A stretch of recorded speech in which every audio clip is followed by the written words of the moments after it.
He's the criminal's worst nightmare. A cop who enjoys the danger. No guns, no jiu-jitsu, just bring him down. Do you really want to jump? Well, then that's fine with me. Come on. Wait, what do you mean? Wait a minute. What the...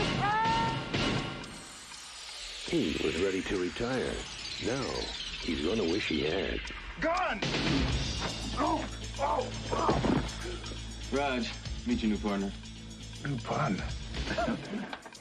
Oh, too old for this. If these guys can just stand each other. What you got in there? Boy Smith? A lot of old timers carry those. The bad guys don't stand a chance. Don't kill anybody. Don't kill anybody. I'm too old for this. Are you as good as you say you are? Nobody can touch me. Suppose we better register you as a lethal weapon. You ever met anybody you didn't kill? Well, I haven't killed you yet.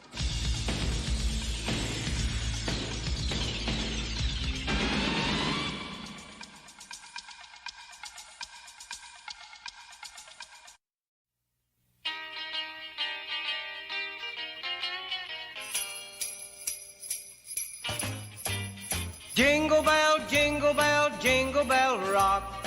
Jingle bells swing and jingle bells ring. Snowing and blowing. Okay, David, it's finally time. Your favorite time of the year officially has arrived. It's the holiday season here at ReconCinemation. I'm John Diner. I'm David Munchak. And I'm Brent Hutchins. And this is the podcast that takes a look back at some of our favorite films from the 70s, 80s, and 90s. And that's right, it's the holiday season. David, how do you feel about that? Love it. Here we go. The best part. We've gotten through the worst holiday, Halloween. Ooh, ouch. Those are daggers. I thought Arbor Day was your least favorite. Yeah, let it go. Trees are great. Okay. Yeah. I do like a good tree. Halloween is a children's holiday. So it's for kids. Half our viewership just deleted the podcast. No. I'm not dismissive of children. I think we have plenty of children viewers. Listeners, viewers. They're like, that's right. It's ours, old man. Get out of our holiday. So this belongs to the kids. No, it's the holiday season. Christmas time. I come from a background that celebrates Christmas, but of course there's other holidays. So of course, yeah, but Christmas is my main. That's what I'm down with. So I go a little hog wild. It's here around the studio. But I like to pick a new theme. So you're going to see a lot of Spider Claus, basically Santa Claus that looks dressed in the Spider-Man outfit. I'm okay with that. I can do that. A lot of Spider-Man and Santa Claus hats. We're taking Christmas to the Spider-Verse. All right, I can get into it. Yeah, so a lot of cross-promotional branding happening here with Sony, Marvel, Santa, ReconCinemation. So North Pole Pictures, I get it. Yeah, absolutely. Sit on Spider-Man's lap. Spider Claus's lap. Spider Claus's lap. So it's kind of a mouthful.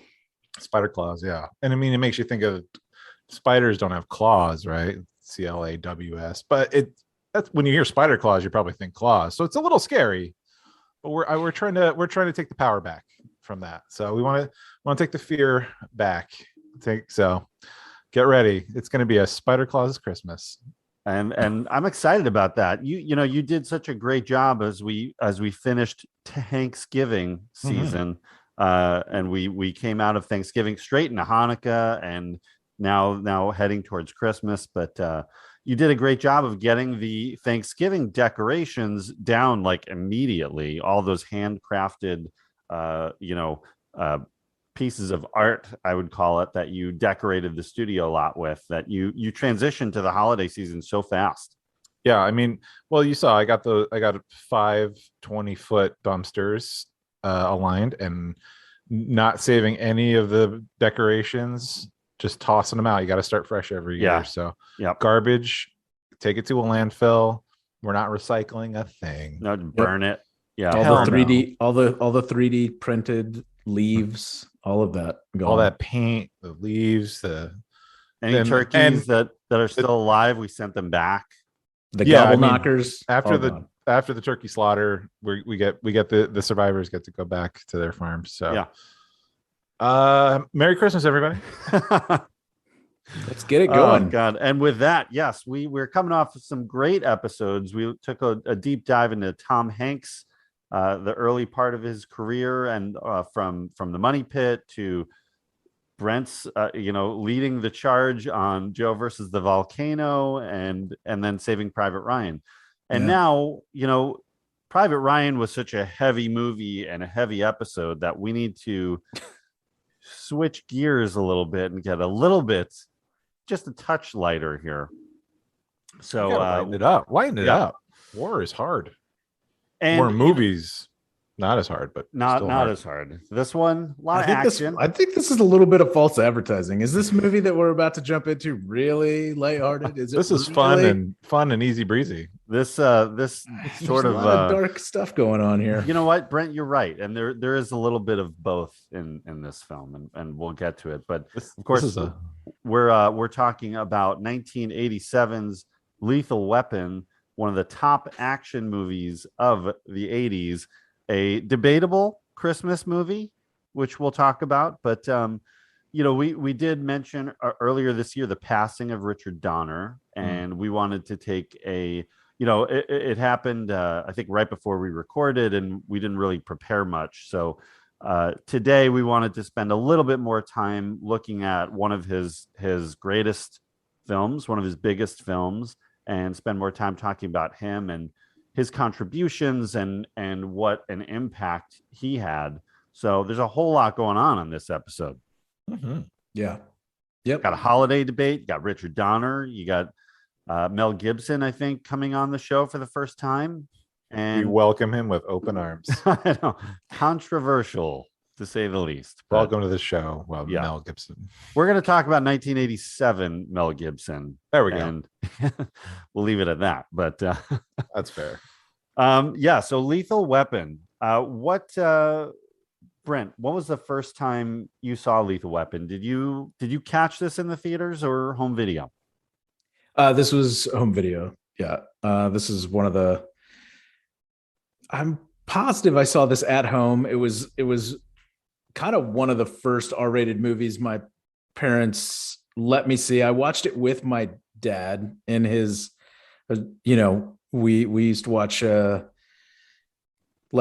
if we were watching movies that my brother, who was younger than I, could watch, we would watch them in the family room. If we were watching movies that were a little bit for an older audience, we would watch them in his bedroom. And so we definitely caught this one in mom and dad's room with my brother, probably off playing with baseball cards. Gotcha. Yeah. What about you, David? I saw this. The funny thing is, I'll go on record to say, honest to God, I thought I hadn't really seen this movie. Ooh. Like I thought I did, but then I'm like, I don't really remember a lot of it. When rewatching this, I'm like, I've seen every fucking scene in this movie. So I've seen it, but I must have seen it probably before 1989. Saw it on a rental. I don't know. Is it on TV? But like just kind of the one time, more or less. But at that age, I would have been, let's say 9 or younger to have seen it. I wouldn't have been into this that much. It's a little too much it's a little too intense in terms of subject matter, what's going on. It's very adult in a lot of places, in most places. So as a kid who'd be playing with my Ninja Turtle figures, like I couldn't embrace, and and I think it's very much a Shane Black thing. Maybe just every gun is just the loudest gun. Like Riggs's gun is awesome. That the Beretta, yeah, the Beretta is just like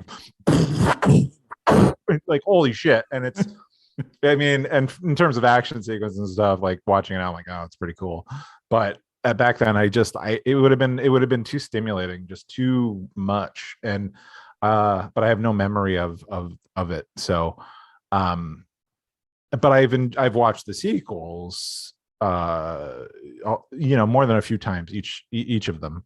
Probably not 4 all that much, maybe once or twice on 4, but 2 and 3 I saw a bunch of times because they were a little more streamlined, I think, for a more broad audience, and they weren't as dark, exactly. Especially 3. I mean, 3 is pretty it's light. just a romp. You get a lot of Joe Pesci, a lot of Rene Pesci. Russo. Gotta love that. So this one it would have been a one and done more or less for me. And then I really just forgot all about it. I'm gonna piggyback on that a little bit, just because I definitely saw this movie as a kid many times, but haven't seen it in decades. And I'm in rewatching it, certainly felt like I was getting parts 2 and 1. Like there are certain elements that I'm getting mixed up and I'm thinking are in one of them and they're not. And so it was almost like rewatching it for the first time. Everything felt familiar, but also out of order, because I certainly saw 2, similar to you, David, saw 2 way more than I saw this one.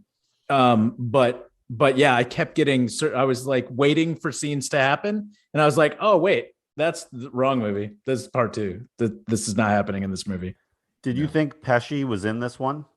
I didn't, but I did think that the Stilts house got pulled down in this one. And I was like excited to talk about that because I know the guy who owns that house. Oh, really? And so I was like, let's get into it. And it doesn't happen. That's part 2. Like it just isn't there. So we'll bring him into the studio for a live interview session when we get to 2.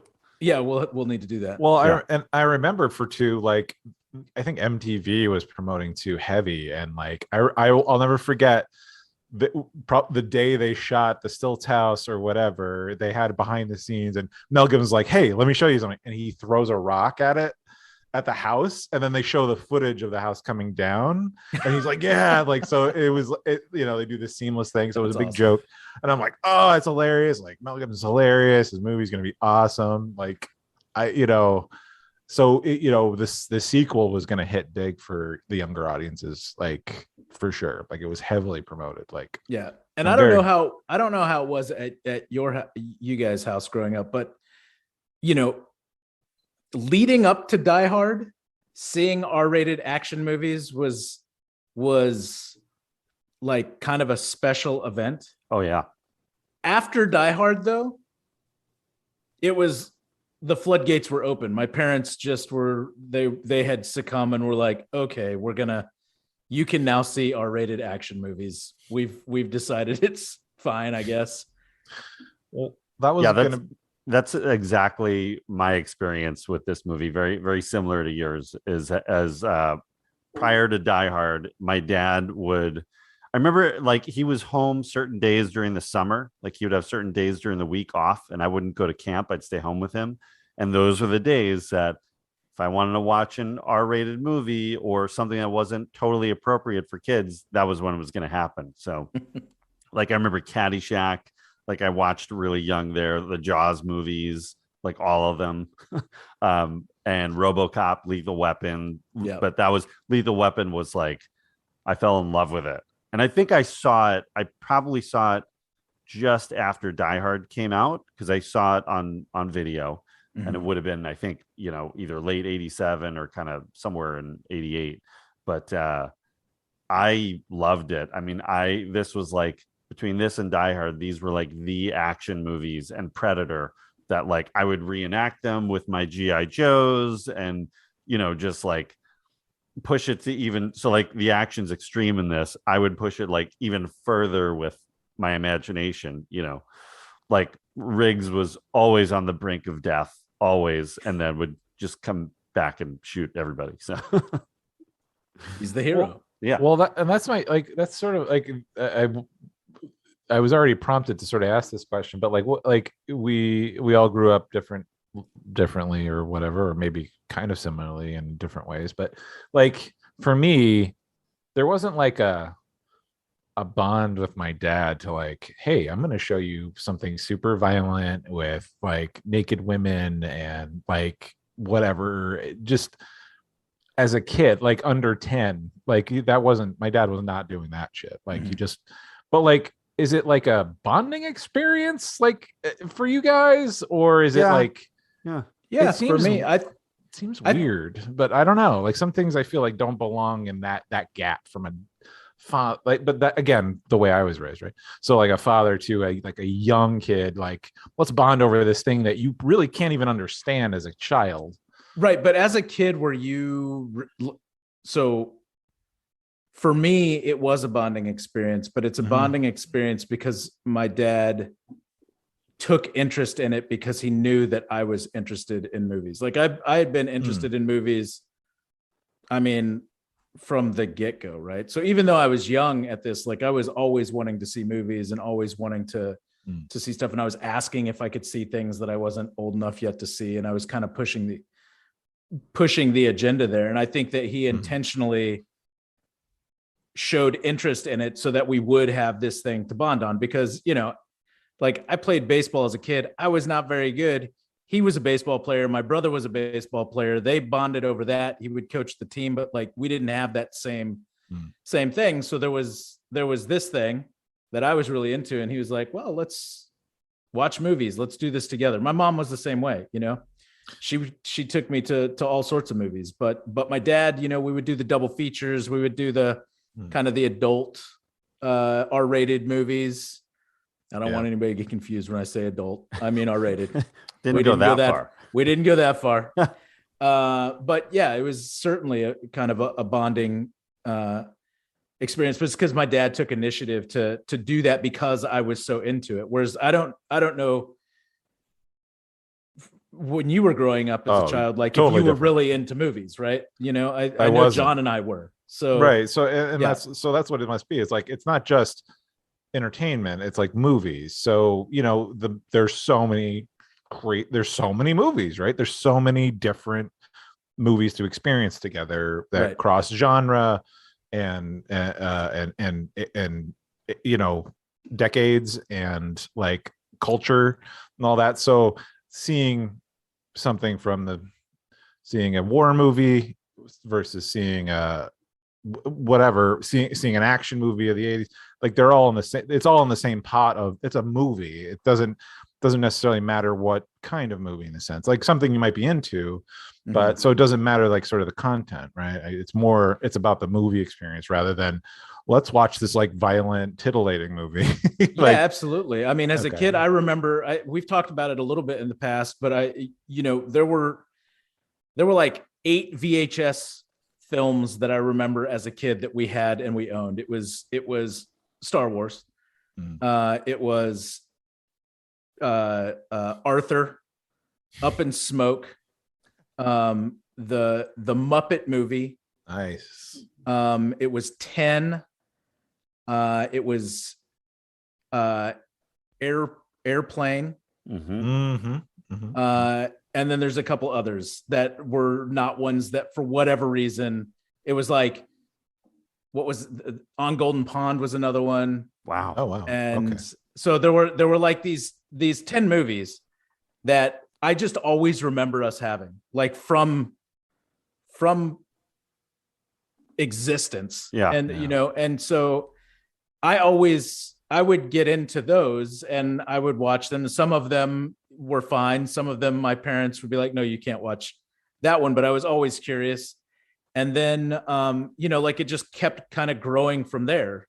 And then it was like, I would go to video, you know, at that time, you go to a grocery store when you're younger and there's a video store in the grocery store. Right. Yeah. So my parents would go shopping and I would be in the video store portion the entire time, just like looking at the movies, looking at different stuff. And so it was pretty apparent that I was like super interested in films and the storytelling, and it didn't matter really what it was. My mom liked horror movies. So we would watch kind of the scarier stuff, Salem's Lot, or, you know, or whatever, you know, it might be.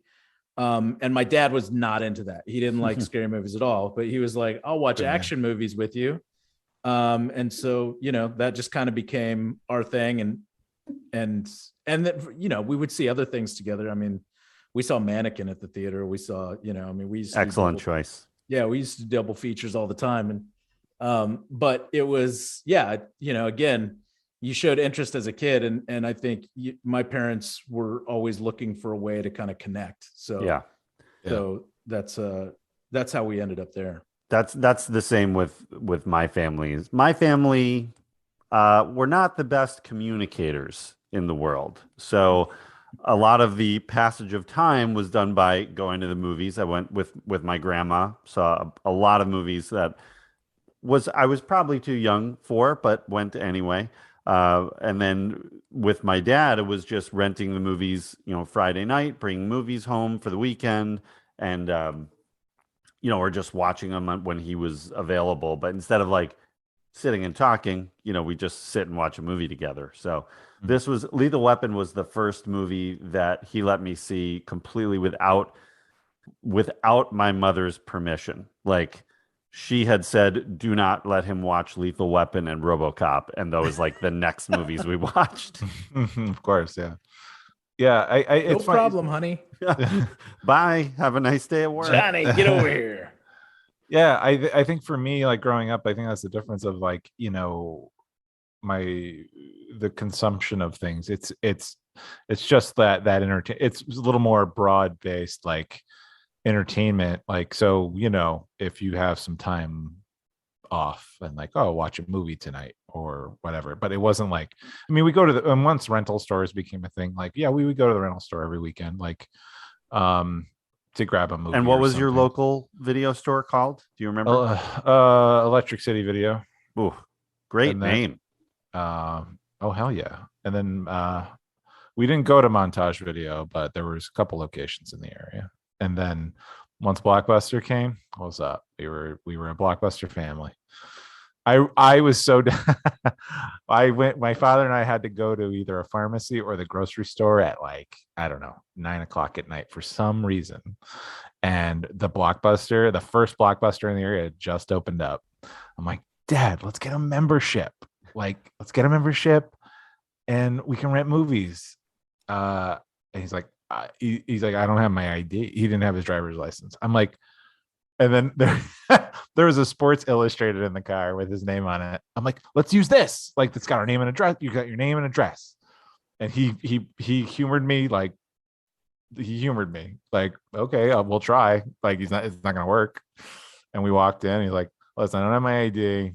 This is my name and address. Could you make us a membership ID? It's like, they're like, no, get out. I'm like, but we could rent 3 movies or movies and have them for 3 days. That's crazy. I was so psyched to go to Blockbuster. But I mean, I remember there were times of like watching movies with my dad more so than my mom. And you know, there's definitely bonding experiences of that, but a lot of times it's like, it was probably stuff I wasn't into. I was a little too young for, and I was more embracing, like, I was not like a film guy, a movie guy as a little kid, you know, like where you guys are just more like, I wanted to watch TV. I wanted to watch I like the shorter stories, you know?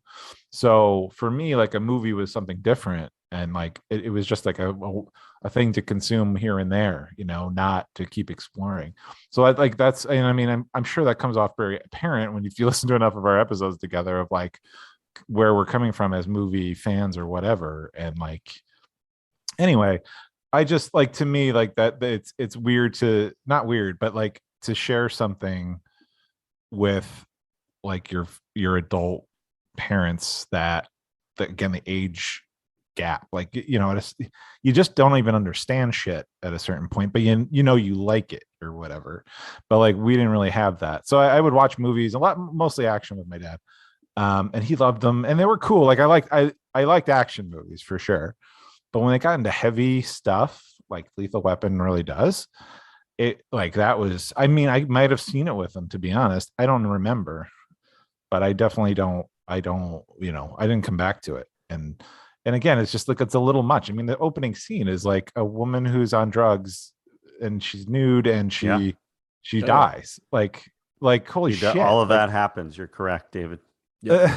Well, I'm recounting it just because it's like, imagine a fucking 7-year-old watching. Yeah, no, absolutely. Yeah, that's fucked up. Like, why would I? Yep. And that's just fucked up. So anyway, so again, this is just prompted from seeing it at a young age, and I'm like, how does that happen? But even I saw it at a young age because, but I don't even remember the circumstances.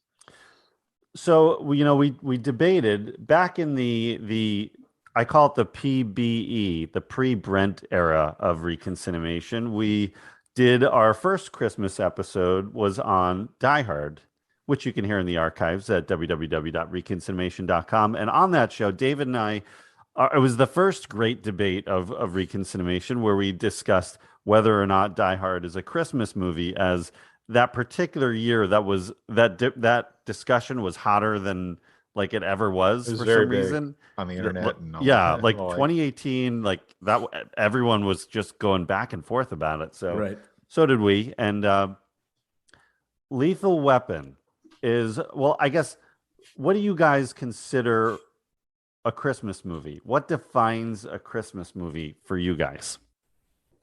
It's about the holiday season in some tangential way. So about what, like families being together about the actual holiday of Christmas?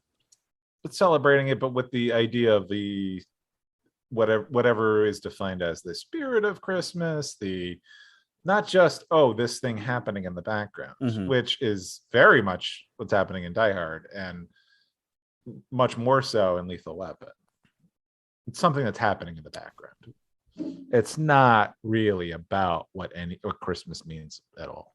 Well, yeah, there's I think there's levels to it. Yeah, but a Christmas movie has got to have sort of embraces the spirit of, giving. What about if it's giving bullets? Giving bullets to bad real guys. fast. Pow, pow. Bullets and punches. But so something like that is more about the culture of Christmas, as a theme, thematically. It's got to have a theme to it. Yeah, I mean, clearly, yes. Like, I'm not gonna argue about that. That's where I come from. Yeah, right. Yeah, like A Christmas Story, Home Alone, like versus your Goodfellas and your Lethal Weapons. Like, there's a big difference of movies that are about Christmas and movies that that either take place at Christmas or have Christmas elements in them, which is what we have here. I will say themes. Right. I will say there is a theme of forming a family and a family ending up together at Christmas at the conclusion of the movie. So absolutely. Yeah, the ending kind of, if you're going to make an argument, you can just be like, well, they invited this guy who's got a lot of problems in for Christmas dinner, and that it only because like that's all you get. Yeah, that's it. Oh, come on. There's Christmas music. There's Christmas trees. Yeah. I mean, there's not a lot you can do with your LA backdrop to like, because LA is boring. LA is not a great place at Christmas. It's not a great place to try and sell a holiday, if you're going to do it, because I mean, it's 75 and sunny all the time. So, but if you're going to try it, you're going to put in Christmas music. You're going to put in other themes, like John mentioned, of families coming together, celebration. But you don't witness that. It's just something that happens again in the background. Like he goes into dinner, but we don't see them having the dinner, right? We don't see the family. We get to see it earlier in the movie. We see him interacting with the family. It's great. So it's assumed that it would be as great as that was. We don't need to see it. But what I mean to say is, like, there's no giving of things. So if there was one more scene at the end, if you go inside the house and they are exchanging gifts, does that make it a Christmas? Well, Riggs gave him the bullet. I mean, like, like this, and it's sort of a redemption arc. I mean, listen, I'll give you that Lethal Weapon's more of a Christmas movie than Die Hard would ever Really? stand to be. I kind of disagree. I think they're Die both Hard... Christmas movies, but I would say that Lethal Weapon does have kind of a stronger familial holiday theme than Die Hard. But I wouldn't say that Die Hard doesn't have that either. I mean, he's coming home to see his wife for the holidays. So yeah. Well, I'll deny Die Hard up and down, but I will. That's fine. But like I said, I would give more points to Lethal Weapon than I would Die Hard. Traditionally, I always every year, pretty much every year, I would come out with like my Christmas list of how I was feeling the Christmas movies that year, like whatever, top 20 from least Christmassy to most Christmassy. And Lethal Weapon would always be one of the first ones on there, like deep, more towards number 19, 20. And Die Hard would be way up there for me, be like top 7. It's the same movie. It's the same movie. But watching it these are the same movies. Watching it this time, it actually like the familial side of it really stood out a little bit more. I mean, it's been a long time since I've seen it, but so I don't know. I think I agree with you that I would rank it higher than I had been previously. But I mean, I think family is a huge element and theme to this movie. Oh, I mean, especially with obviously with Danny Glover's family and the Murtaughs are a great family. Yeah. I want to spend more time with the I honestly at the end I was awesome. like, I gotta watch the sequels. Like I'm like in the next couple of weeks, I'm gonna watch all the sequels. Yeah, I'm they're gonna fun. rent them all. I'm gonna enjoy them. Yeah. I don't care how stupid like number 4 is when Jet Li like tries to burn down the house with the family tied up in chairs. I'm like, well, that's just 90s like crazy bullshit. Like that's awesome. Like that's the 90s for you. Like hell yeah. Well, let's talk about that. I mean, let's rewind just for a second. That what was the action and the cop movie like leading into this? There'd been a like massive change over the past 20 years prior to this, from straightforward like police movies prior to the new Hollywood wave and the prior to 1970 really, and then you get a movie like The French Connection, which we covered. Right. Also listen to it in the archives. About a really edgy cop who is riding that line from, a good cop and a bad cop and breaking the law and, going outside the law and to get, ultimately get the quote unquote bad guys. But what is he willing to do to get there? And that, through the, and of course you get Dirty Harry, who, I mean, Dirty Harry is like a complete political statement, but the landscape of the way police films were shown was completely changing. And then you get into the 80s, you've got life in America had changed so much since the late 60s, and there had been so many negative things, Vietnam and Nixon, and there's so much cynicism out there. And so action movies started to change again, like around this and Top Gun, and they were getting, in like a sense, more lighthearted, just bigger, more, just action packed and less. I mean, you touched on it, right? Like the 70s were there was more cynicism, coming out of Vietnam, Watergate, everything that was happening there. The Cold War was starting to really change a lot of things in the 80s, but like America itself was booming and doing great, and things were, I mean, there was an optimism in the 80s with Reaganomics and all this other stuff going on. That like now you look at it and it's like, okay, well maybe we should have pumped the brakes, but then like it was a very different kind of feel, like it felt like weights were being lifted from our shoulders of the 70s, right? And not that I spent a lot of time in the 70s. I was just just there for the tail end. But nonetheless, like you look at it just from a historical standpoint of what was happening and where the country was evolving and what was transpiring at the time. And so like you do see it in the movies, and leading up to this, it's like you get you're starting to get those comedy elements to these movies that you didn't necessarily get in the earlier movies that you talked about, in French Connection and Dirty Harry, things like that. When you did see comedy, it was much more slapstick, like the Police Squad stuff, things of that nature. But which wasn't successful at the time. Right, it was just a little too early. Yeah, but this is not right, and it starts.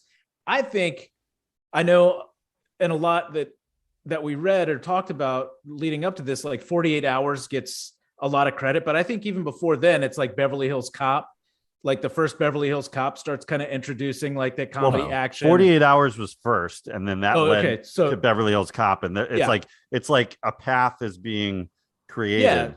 Yeah. So it's like you're starting to see like the birth of this type of storytelling, this type of merging of some dark elements, some action, some humorous bits. Not that they're all humorous, and some of them are absolutely laced with some pretty heavy shit, but like that scene where Riggs is up on top of the building and kind of they jump off, like there's a lot of comedy in that, even though like what's driving that scene is super dark.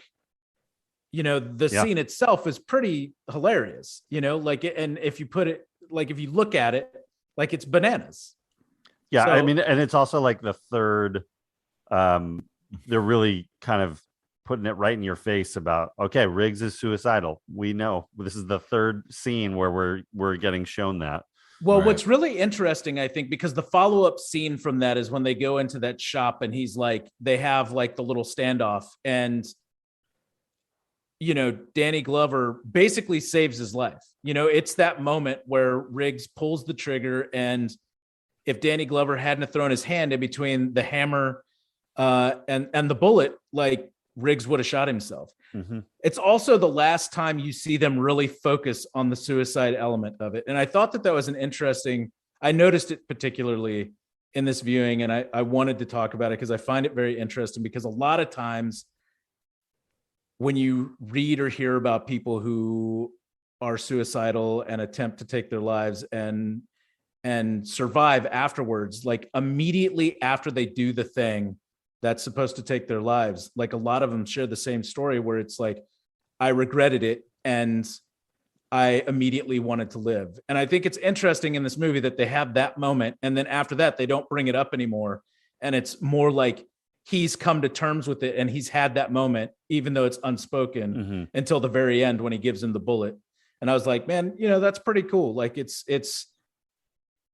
I don't know how many people picked up on that. If it's just me, like I have had a couple people in my life do that. And so, like I was very aware of it. So it's just like that to me was very kind of an interesting pivot point in the movie where it kind of switched.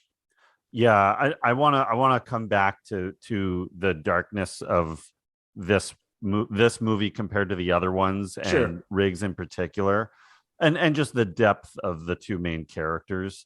But one other thing I wanted to point out too, just in the changing landscape, is, at this point in the 80s with Reagan and everything, we were seeing cops and military people really getting portrayed as super patriotic heroes. So whether it's Arnold or Stallone or, any of these cop movies, they're a lot of times fighting some kind of ethnic group. A lot of, obviously race plays into this film in a huge way, but a lot of times it's like male white cops against whatever cultural variety or ethnic variety as the villain. So you're seeing that kind of like left and right and all over. And you do get, Eddie Murphy was kind of started this with 48 Hours in Beverly Hills Cop, and sort of opened the door for Lethal Weapon to address the race issue a little more directly. But then you turn the corner and you get Die Hard, which is like the action movie at its peak. And then just a slew of imitators of all of those afterwards.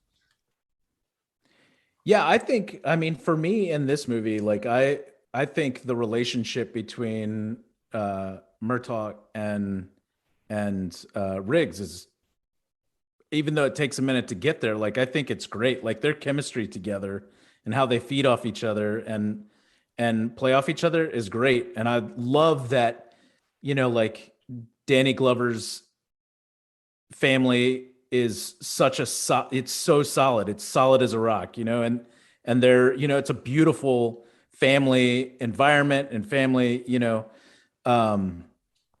that invites Riggs in when he's having kind of all these issues. And I think that that's pretty awesome. And, I don't know that we saw that portrayed that much prior to this. I mean, I'm sure there were other films that did that, but I think that it's pretty great here. Well, really well done. Originally, like the original script by Shane Black, who again we've also talked about, and especially in this time period, in our archives with Monster Squad and Night of the Creeps, and we've hit him a few times, but that racial element like isn't really scripted in his version. It's just two cops. Well, his original script is really different from what the final one would be, and they're more beat cops who are trying to sort of prove something. And his script ends with there's like a car chase with a truck filled with cocaine like through the Hollywood Hills, and the truck ends up going off the cliff, and this snowfall of cocaine all over the Hollywood sign is how it ends. Oh, Jesus. Which is kind of like similar to the ending of 2, but switch it out with money. But right. I think the largest element of Shane Black's script that exists in this version is that opening scene, right? I believe that's correct. Yeah. It's hard. Jeffrey. Well, we'll talk about how Jeffrey Boehm came in a little bit later, but the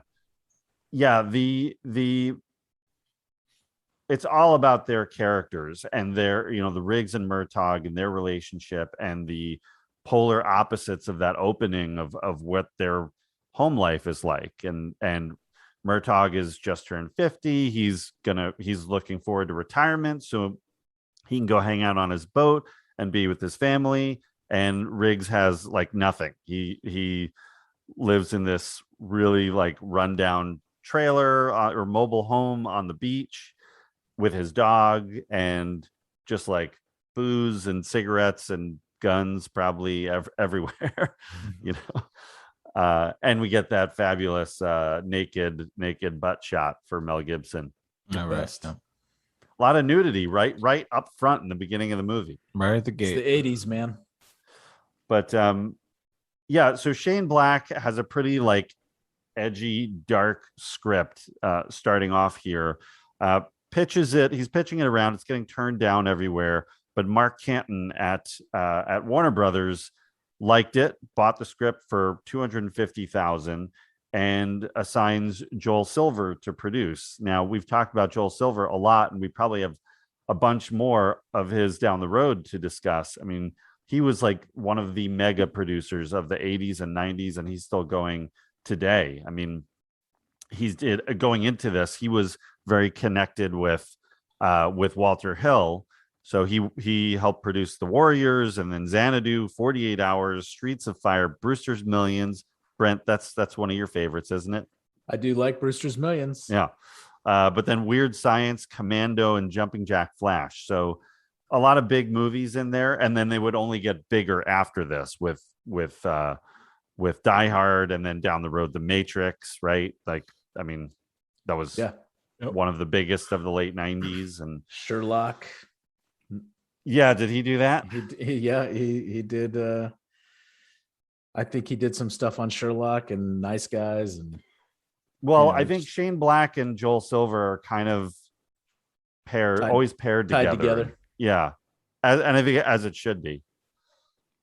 But so they bring in Richard Donner to direct. Now, Donner is also probably still in a long peak of his career. He'd been directing TV since like the late 50s. Like he directed the pilot of Wanted Dead or Alive, which was the Steve McQueen's Western. I mean, Wow. so he was directing McQueen before McQueen got big. Right. So, he's been in the business almost 30 years at this point. Oh wow. So he'd been around, but all over TV, like every TV show of the 60s, it feels like he had a hand in a few episodes, and then switches to features with The Omen in mid 70s. And how do you guys feel about The Omen? David, have you seen The Omen? Not really. A little bit. I see. I struggle with it only because I am not a Gregory Peck fan. He just kind of drives me nuts. So and he's the lead, so it's like you gotta stay with him if you're gonna like the movie. But the style of the movie is fantastic. Brent, you're an Omen fan, aren't you? It's not my favorite. I don't dislike it, but there are other movies from that kind of era that I prefer over The Omen. Yeah, it's not my favorite either, but I think a lot of what he did in that movie was, to me, it really flows with The Exorcist of, really having a big impact and doing a good job of making something truly scary. I like it more than Rosemary's Baby. I'll tell you that much. Yeah. All right. Copy that. And then The Omen is a big hit. It's exactly what Donner needed to get his feature career going. And he turns around and the next movie he does is Superman, which was a huge movie for me as a kid. And that's one of the first movies I ever saw. And I loved Superman. That was like right up with Star Wars for me. Yes. Mm-hmm. And then how do you guys feel about Superman 2? Because you guys are aware of the whole controversy, right? Yeah. Right. I'm a huge fan of Superman 2. Yeah.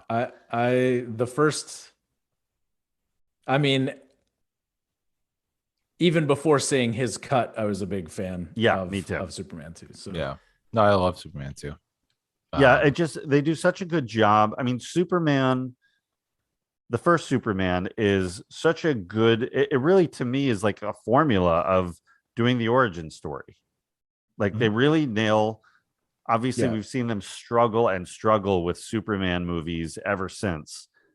But just looking at it's really straightforward. And I think that's part of the problem today is that they're overcomplicating the story. Like, what are the beats of the Superman story? Let's hit those notes and let it be what it is. Let's not go crazy with trying to do all these other things. And it just works. And then 2 is such a great follow-up to that of taking these villains you see for a minute in the first one, because these movies are sort of almost like one movie. And everything at this point, so you can just get in and go. Yeah. But I think the Donner cut, I don't know. I do like the Donner cut better than the official version. I wish it was finished. You know what I mean? Like that's the one, it takes me out of it in the scenes where it's not complete. And so that's the one part that's kind of a bummer. I have to watch the Donner cut. Is it both movies, like as one big movie, or what is I forget. No, it's his cut of what his version of Superman 2 would have been. Got it. Right. Because he shot a lot of it, right? He shot a lot of it, but was kind of asked to leave or left before it was finished. But years later, they kind of came back to it and kind of let him piece together as best he could what his version was going to be. But there's incomplete pieces. There's some found footage and stuff like that they use. But there's like whole like elements that are kind of missing. And I don't know, I like it. And I wish that they could have done it. But it is what it is now. But I like the original too. Like the original completely works. It's a great movie. Yeah. I mean, and he shot like 85% of it. Right. So it's like almost his movie. And then they just, adjusted whatever they were going to do. The cellophane, like the weird cellophane S thing that they do in the is that his? Is that his thing? In the second movie, yeah. And so it's when they're in the Fortress of Solitude, I'm just like, I don't know about. They give him some weird ass powers. Man. Yeah. There's a couple changes there, but I gave him a pass for it. Yeah. Yeah, I don't care. It was cool, right? Like, Yeah. you know, watching that stuff.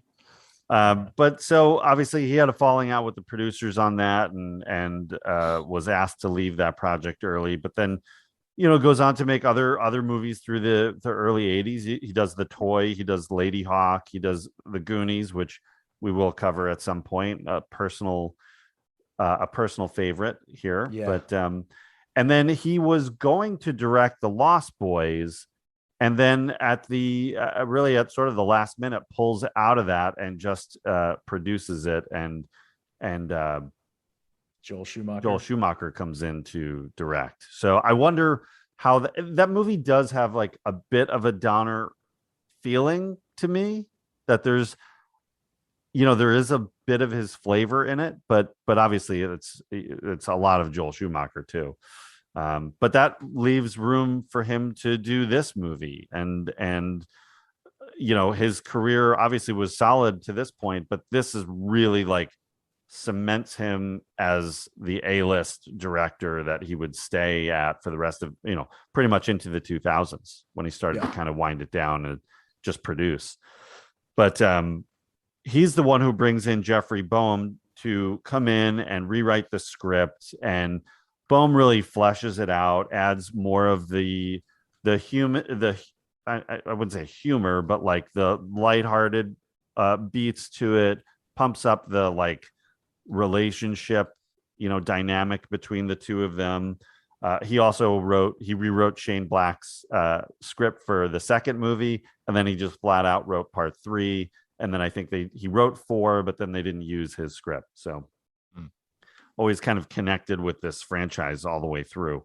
But, and he had done Straight Time, which is a great Dustin Hoffman film from the 70s, and Stephen King's The Dead Zone. So, he now has an established screenwriting career, even though he doesn't end up getting credited for Lethal Weapon, but it seems like everybody knows that it's kind of his movie. But yeah, like they're kind of putting all the elements together, and then of course the cast is next to come. And Mel Gibson at this point really wasn't a megastar that we know him of as he is now, or after this point. But he had done his Australian films, he had done Mad Max, which was like an import into the US, and the same thing with The Road Warrior. And he did Gallipoli and Tim and The Year of Living Dangerously, but none of those were like a big mega hit that's going to make him an A-list. So he had, I think, connected with Donner when he was making Lady Hawk, and they were like, we want to work together at some point, so we'll figure out what project it's going to be. And I don't know, I think it's almost, I mean, who else can you picture as Riggs? No, there's not many. It's a short list to play Riggs, 100%. To buy all the levels of that character, just and everything he's going through, and to have that level of charm and just everything. I mean, it is kind of crazy to watch the two, like Danny Glover and him work together. Like I mean, Danny Glover's a great actor and everything, and like just, but like Murtaugh is just awesome. Like I felt like going into this like, oh, this is going to be Riggs's movie kind of thing, but it's not. It's really it really is an equal thing. Like they're both two very different people coming together in a partnership, and it really works. Like it just works so strong. I think if you clock the screen time too, it's pretty close. Like it probably tips in Mel Gibson's favor just slightly. And of course the title Lethal Weapon, like it's Riggs that is referring to, but really it's pretty much equal footing. Yeah, the iconic line where he says that it's we would have to register as a lethal weapon was poorly ADR'd in.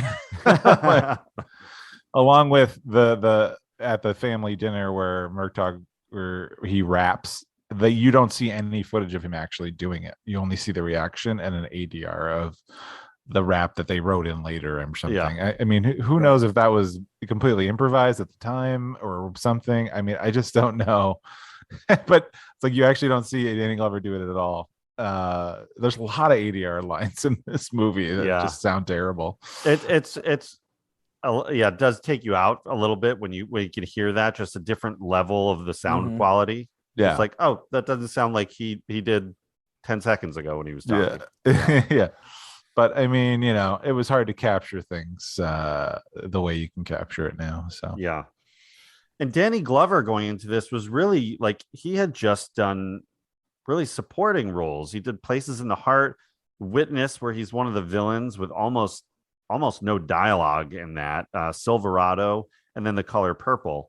So, he's building, but definitely had not had a lead role like this. So he was doing a play when Donner reached out to him to come to LA and meet Mel Gibson, and they'll just kind of have a read through, not like a table read, but just like, we'll read the script together and just see if this is a good fit. And Donner said, like, immediately, like, they were finding character beats and emotional beats that they were hitting, and like when they're really like going at each other and then crying and just like they're hitting all these emotions that he's like, I didn't even see that in the script, and they found those places. Well, yeah, I mean that's the thing. It just speaks to both of their talent. Like, and I mean, how much older is Danny Glover than Mel Gibson? I meant to look that up. I think he's less than 10 years older. Is it only 10? Yeah. Okay. I mean, I think he's like 6 or 7 years older. Okay. And he's 40 at this point. Danny Glover's 40 playing a 50-year-old. Right. Yeah. Exactly. Like, yeah, he was, because Danny Glover was born in 46, 47 or something like that. Right. Yeah. Oh yeah. So they're about 10 years apart as I look them up. But yeah, I was like, boy, he's really in shape for 50. Like, that doesn't like, not that a 50-year-old couldn't look exactly like that, but in the 80s, you know what I always found funny is that in 87, Danny Glover is playing Murtaugh, who's all about his age and that he's too old to do this action stuff. And 3 years later, he's in Predator 2, replacing Arnold Schwarzenegger, and we're meant to believe he's able to keep up with the Predator and running all over the city and this kind of big action star. It's like, Hollywood, I think you need to decide what we're doing with Danny Glover here. There's a lot of mixed messages there. He's got range. He's got range. Yeah. you wanted to believe a Detroit cop or whatever. Is it Detroit that it takes place in? No, LA. Oh wait, you're talking about Predator 2? Yeah. No, that's actually LA also. It's also LA? I don't remember. Oh yeah, you're right. Futuristic LA. Futuristic. I think like him, he was just like, at that point, Danny Glover's just a cop, right? Like, right. He's a perfect like cop who understands things a certain way. So you want to, like, if he didn't do Lethal Weapon, we never would have seen him in Predator 2. Oh yeah. So, no, never. I don't know where his career would have gone. I mean, I think he would have, had he not gotten Lethal Weapon, I think he would have just done more dramatic stuff and probably never gone the action route at all. That, not that he did like a huge amount of action movies, but it was enough. Yeah, I mean, there's enough on there that he's in these blockbusters, but he's not really a blockbuster actor. But he was, he was a big deal for a number of years just for that association. But that chemistry between them is just like, you see it on screen and it's there off screen, that it's just the right mix. And so they really obviously like hit a home run with that casting. And another person in this movie who's been on our show when we talked about Silver Bullet is the great Gary Busey. Yes. Now this is very different Gary Busey than what we saw in Silver Bullet. This is Gary Busey making his comeback. Yeah, this is Busey 2.0. Yep. He's really cleaned up. Looks good. Good hair. Looks in shape. Yeah. Takes well, his career started out so hot with the Buddy Holly story and getting Oscar recognition for that, and then he got into drugs and struggled in the early part of the 80s. He gained a lot of weight and hard to find the right, kind of follow-up role for him. Although I think he's perfectly cast in Silver Bullet. He's also in Let's Get Harry, which is a movie we're going to talk about one day for the 10 people that know that movie. And this is sort of, this is his comeback. You're right, that he needed to start over and was really willing to try something different. He lost like 60 pounds, dyed his hair blonde, was willing to take Mr. Joshua really isn't in the movie that much, but he's got a huge impact. Like, great villain, very violent, crazy, psychotic, and Busey does such a great job. And this really like relaunched him, because then we'd see him in Predator 2, we'd see him in Point Break, and a whole bunch of movies through the 90s. But unfortunately, the drugs and I think a couple of motorcycle accidents would really do a lot of damage to him. So by the late 90s, he's not quite the same guy anymore. Not able to really do the range that he could have before. And then now he was kind of down to a reality star, really. I think he's like a judge now for some show. Oh, Judge Busey. Judge Busey. Yeah. All right. Judge Busey. I'll tune in. I'm a Busey fan. Yeah. Oh, there's a lot of Busey to love for sure. Absolutely. But I just watched a Western that he did in the early 80s with Willie Nelson called Barbarossa.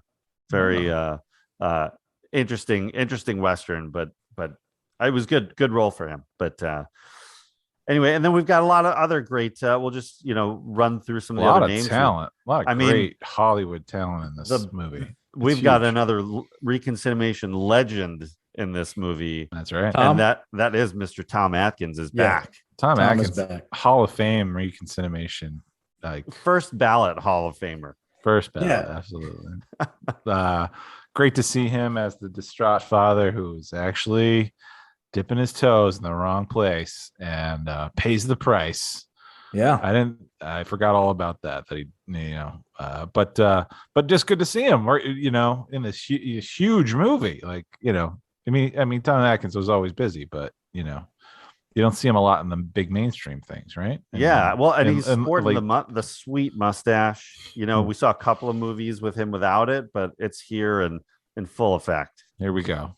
Yeah. This was the first Tom Atkins movie I ever saw. So sure, it started for a long time. It was like, the guy from Michael Hunsaker from Lethal Weapon, not from all the other great roles he did. Now it's changed, but so that among others. Yeah, and he's not really in the movie that much either, but he's sort of the catalyst of why this whole situation has even happened, and how it, of course, why Murtaugh takes a personal investigation into it. Yeah, it would have been a totally different story if Murtaugh just checked his messages. Yeah. Just would have turned into a different thing. Yep. Back in the days when you could go days without checking. Yeah, messages. that's technology is not where it is now. I can't go 30 seconds without checking for a text or whatever. Oh yeah, you leave a message for someone, and if they didn't get back to you, it's like, that was it. He's not calling me back, or you got to keep calling. Yeah, now you text somebody you don't hear back in like 5 minutes. You're like, what the F? What's wrong with you? Personal insult. Yeah. Why you blowing me off? Ugh. Yeah. I don't think Riggs would own a cell phone. Or if he did, it would be a flip phone. Be an old. It's definitely a flip phone. Yeah. Today, you think in 2020? He's still Cordy. Yeah.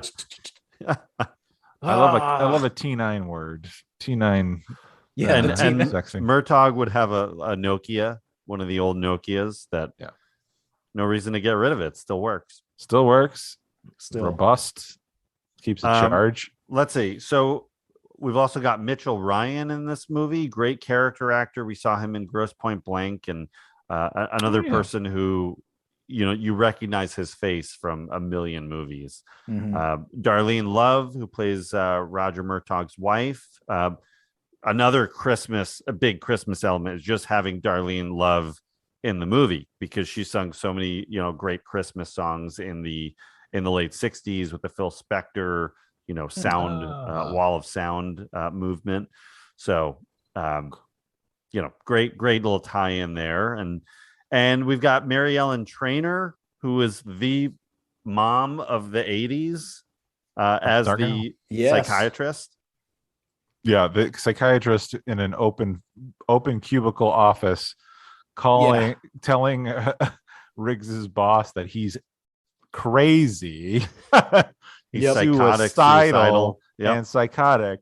I'm like, oh shit, there's some HR nightmares going on here. Like, how the times have changed. Holy shit. But you know what? She's right. She's wrong. Correct. Yeah. I mean, her concerns about him were 100% on point, but it's just funny of like, it doesn't matter in the context of the movie, but it's funny to think like, oh, this just like, you wouldn't even do it this way today. They'd be in a private office talking, not him going to the can. Like, yeah. Right. Which is there's a lot of like masculine elements to this movie. It's a very much a dude movie and that's the difference of that. So it's like, not that he said it or anything, but it is like he's going to the men's room and she's just kind of like, getting in his face about and he doesn't buy it. The captain doesn't buy it at all. What do you I don't know. Well, if he kills himself, whatever, you're right, then you were right. Like, Jesus Christ. Yeah. It's just kind of like a there's just a dude element. Just even like Mel Gibson, with his behind showing, it's just sort of a like, look what we're he's this guy, he's real in shape. This is a completely masculine movie. I mean, yeah, you've got what, 3 females with any kind of dialogue with the psychiatrist and Mrs. Murtaugh, and then Murtaugh's daughter, Tracy Wolf. But this movie wouldn't pass the Bechdel test. That right. Yeah, exactly. Which I for whatever flaws of that might be, it is interesting if you were to poll hundreds and hundreds and hundreds of movies where the Bechdel test could be applied. It's like, yeah, that doesn't really happen. Like, it doesn't really work. So it is just sort of, it points out trends, right? But not that I need in my action movies that kind of element, but it's a fascinating thing of, boy, this really, after 48 hours, like this one really just kind of shows you like, how do you polish that up? How do you take the 48 hours formula, polish it up, throw in some darkness, like, a little more darkness, where 48 hours had the racism, right. But it also had a lot of Eddie Murphy, comedy in a sense. And then this one has got light moments with some darkness, but perfectly countered by the Murtaugh family and their closeness. And there's so many just long scenes in this movie that are just help you get comfortable with everybody. Yeah. Lots of lingering things. And I have to appreciate the fact that they spend a lot of time on that. There's no shorthand to the relationships that exist in this world. That matter. So it takes its time to really build between Riggs and Murtaugh about how they go from one place and slowly move into a different position by the end of the movie. So it's like, it's expertly done, like from top to bottom, regardless of like what elements of the script bother you or work for you or don't. It's really very effective. That's a hard note to really perfect, and Donner does it. And building that family relationship with all of them, like you kind of want to be there with them. Like there's some comfort knowing like they're all together and happy and just talk, like when Riggs is there, like they're all just joking around. Like I could sit at that table with those guys.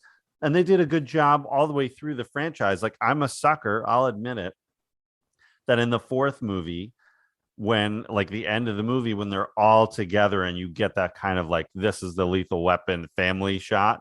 Oh, that's great. Like, I love it. I love it. Like, I'm a total sucker for it. Yeah. Fell for it completely. tears in your eyes and everything. Because it's like it's the, or at least at the time was considered the end, and this was the last movie, and it's kind of like that Return of the Jedi shot, the cast shot at the end. Weren't they making? Is Lethal Weapon 5 happening? What's going on? Well, 5 was happening, and then really Donner real. passed away. So it's still happening though. Mel Gibson is going to direct now, so which makes sense. He's taken over the directing duties from Richard Donner, obviously, and so but I even as latest report as late as like just a couple months ago, that was the news. Yeah, I mean, with everything that existed before everything that existed before 2010 coming back, like right, fine, do it, whatever. Yeah, I hope we'll see. Chris Rocks and Brianna, and son are getting in trouble, and now they got Danny Glover's 80. Like, I don't. Now he is too old for this shit. He's 75. If it's a good story and makes sense in the world of these characters, I don't mind them coming back. Do I want to see Danny Glover like running down some, like whatever, some villain on the street? No, I don't want to see that, because then you're going to be showing me the flaws of the movie. I just hope they can hunt down the crystal skulls before the fire ants. Sorry, that's.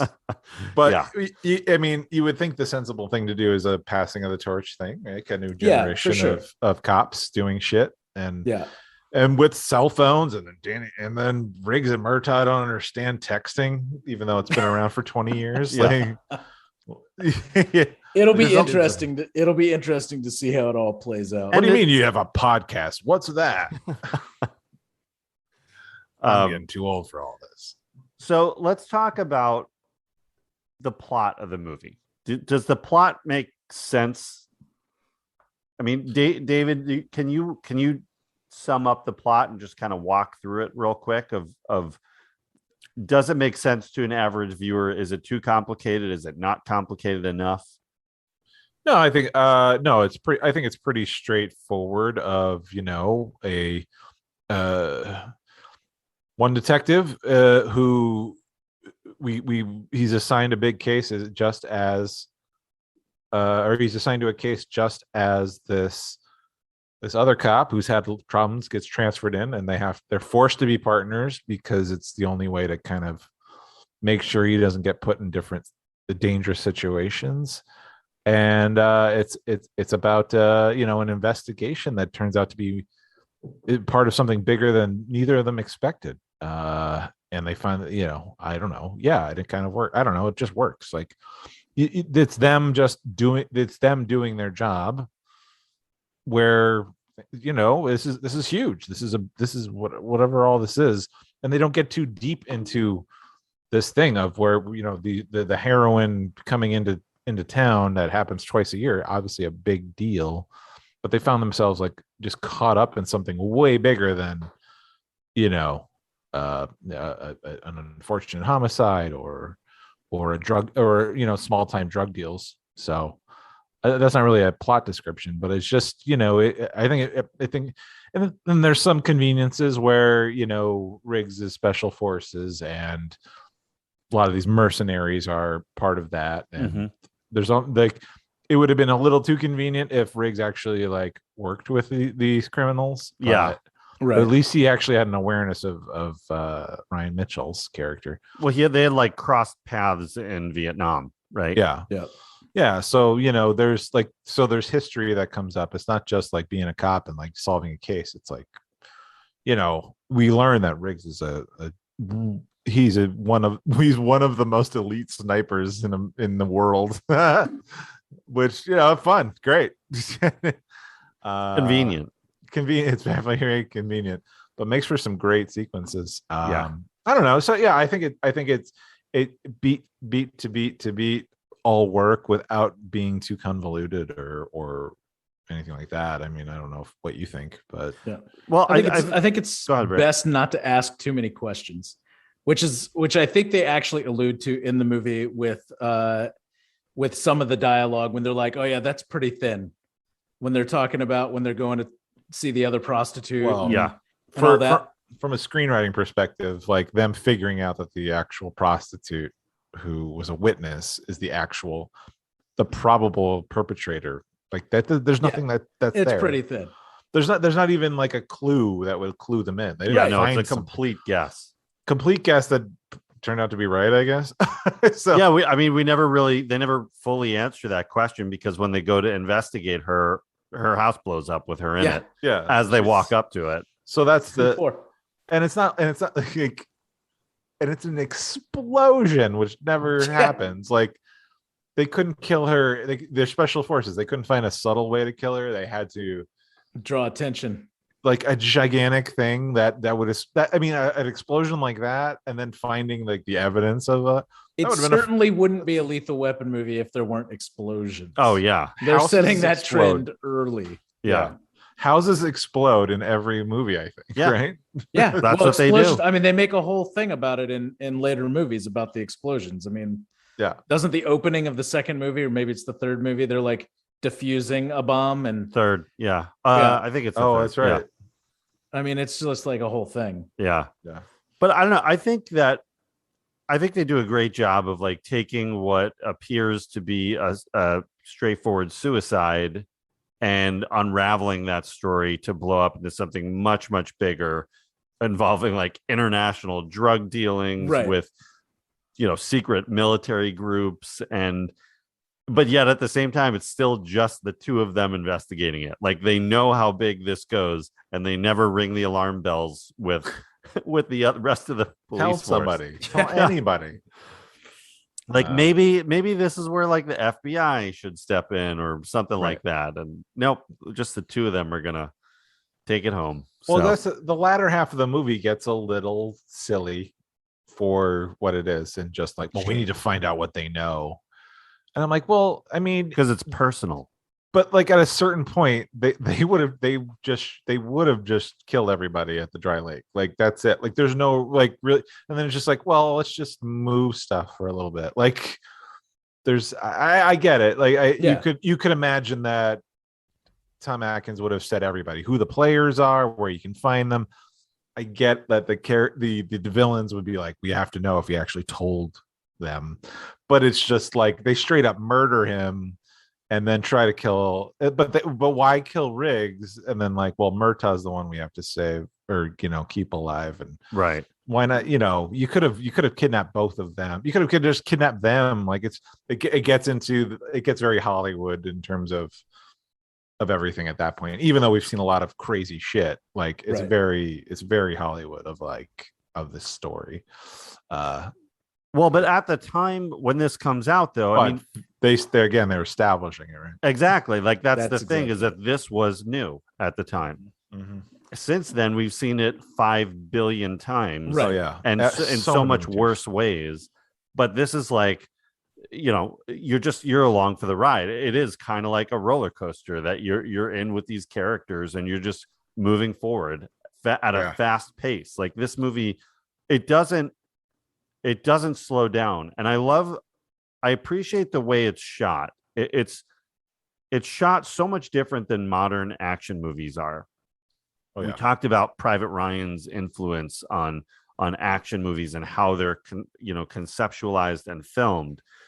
This has like the same level of energy and action, but it's not just like cut, visual effects. Like it's all real. I mean, it's all stunts, traditional stunts and special effects, and the pacing of it just works nice and smooth. And I think it's really well done.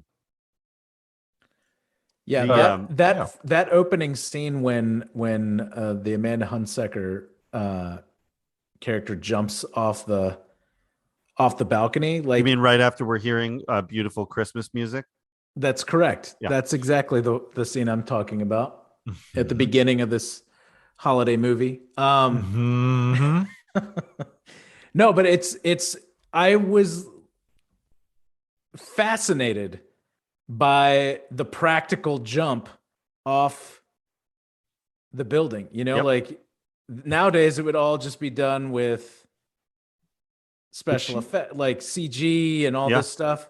You know, the girl who played Amanda Hunsaker, who hasn't really done much, but I think what's her name, Jackie Swanson. So she the only other thing I think she was in was Cheers, and she was, I think, Woody Harrelson's girlfriend or something at the time. I remember her from commercials too. I think she did a bunch of commercials in the 80s.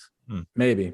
But something that I read that I found interesting is she actually did that 35-foot jump. Like, they just trained her to do it. They, like a stunt person, she was not a stunt person. Just like Alan Rickman in Die Hard. Hey, do this jump. And she's like, yeah, okay, sure, why not? I thought that she was doesn't awesome. she doesn't do the shot where they actually fall on the car.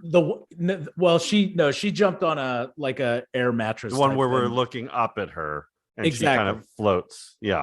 Yep. I didn't realize that. That's Kelly Gaines.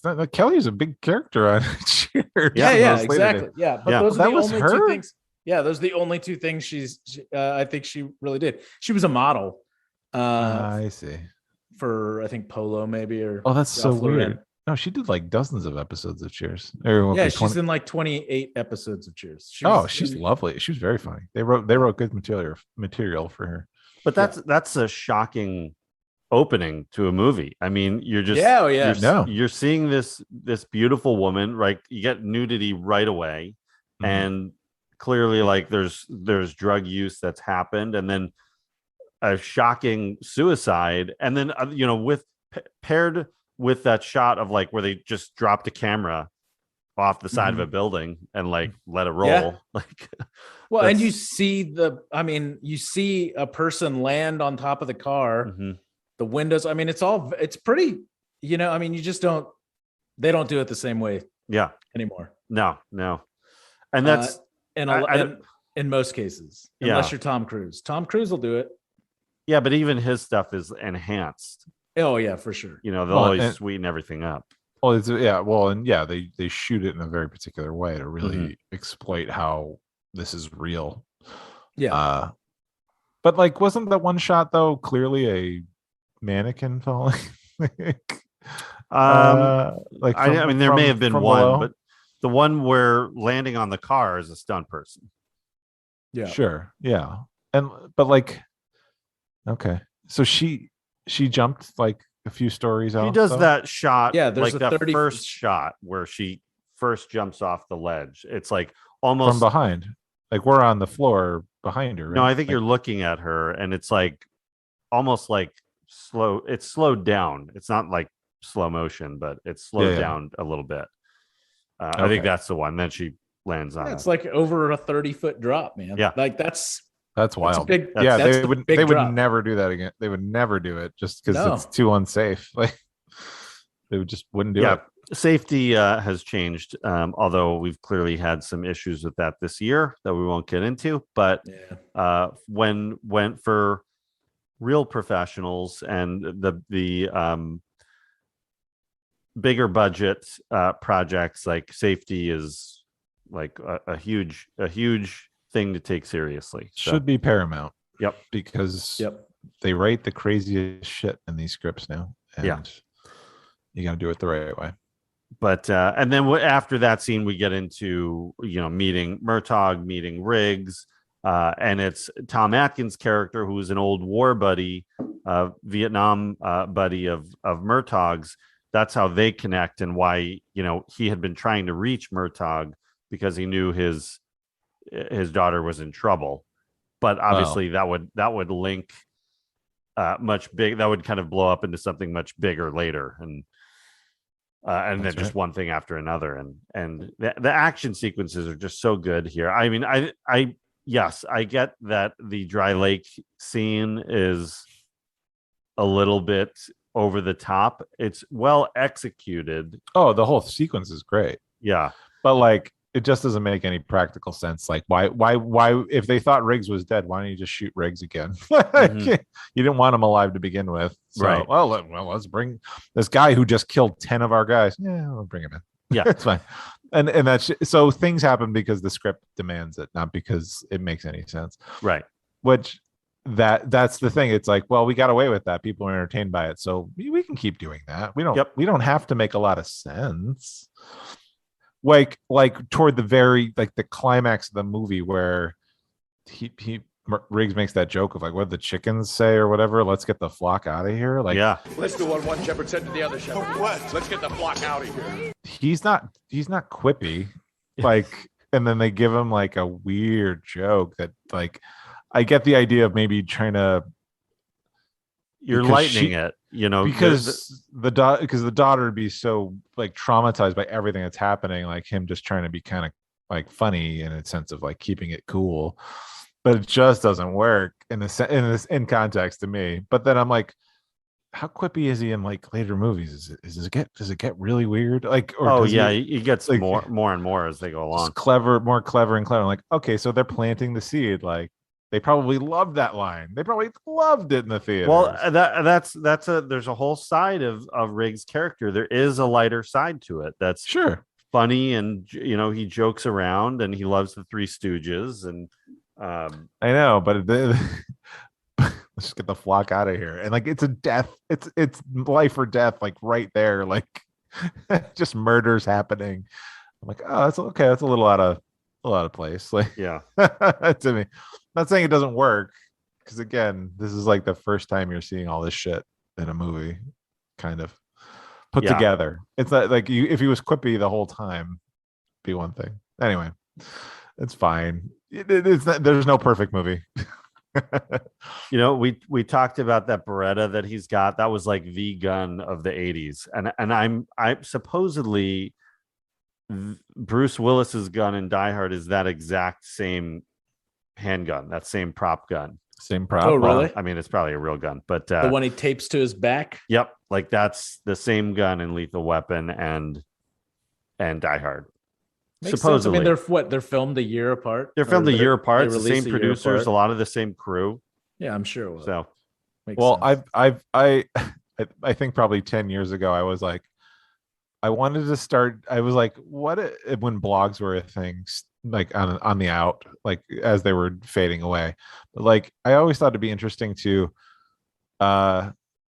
movie and TV license plates and just screen caps of, okay, this license plate, these particularly California, because they all say like PCI on them or something like that. Mm-hmm. Like, okay, it was in this episodes of this, and then just compiling them, and then when you would then trying to find the repeats, because you know they're just being reused by the same prop master or transpo team or whatever. But then also the fake ice that I don't understand why prop masters put half the glass, a tall boy glass, half with ice, and then the liquid higher than the ice, and the ice doesn't float. And there are so many instances of that. And I'm like, you know how ice works, right? What are you doing? Ice that doesn't float in TV and movies drives David crazy. Drives me pet peeve. Bananas. I love, you know what ice does. Just put 3 more cubes in there. I love how you love what the movie. Fuck? You love the movie Wanted, yet this ice situation Wanted's awesome. It just sends you over the edge. Ice floats. Like, I don't care about curved bullets. Like, that's hilarious. Curve. Bullets bend.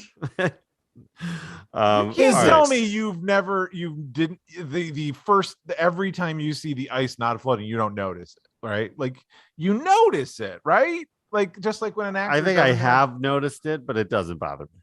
Why? Because typically in movies with the ice is not floating, there are other problems. Yeah. I'm probably get the fuck out of here. I'm so busy suspending my disbelief with a million other things. All of my disbelief is suspended, so that just I that cannot just goes right spend through it. any more disbelief on anything. This ice has fucked me over. If you don't, why would you only put 5 cubes when if you did 8, then it would just look like it would just be a glass of maybe it'd be a cocktail. Maybe you need to become the ultimate prop master. Maybe we found your new career. I really wanted to do a blog of like every time I see ice not working properly, just capture that. There's the episode, here's the show, and then maybe looking up who the goddamn prop master was and call him out. Why the fuck isn't there not enough ice cubes, mother effer? No. Speaking of, let's get an intern with some ice and some water for David right now. I need to cool off. Yeah. Anyway. All right. The So, prop guns, yeah. yeah. Good thing you mentioned the prop guns between the two. Otherwise, we wouldn't have had that rant. And don't cut any of that out. I won't. I would never don't do bleep that. me either. My favorite. It's just going to be the fast forward sound. All right, so let's talk about Murtaugh's age. So he's 50. Danny Glover's 40. Do you buy him doing the action at this point? Yeah. No, totally. He looks great. I don't question it at all. Yeah, I think they're trying to like they dress him a little stodgy, you know, like he's an older guy. Like he's got the old man beard with the gray at first, shaves it, goes stash.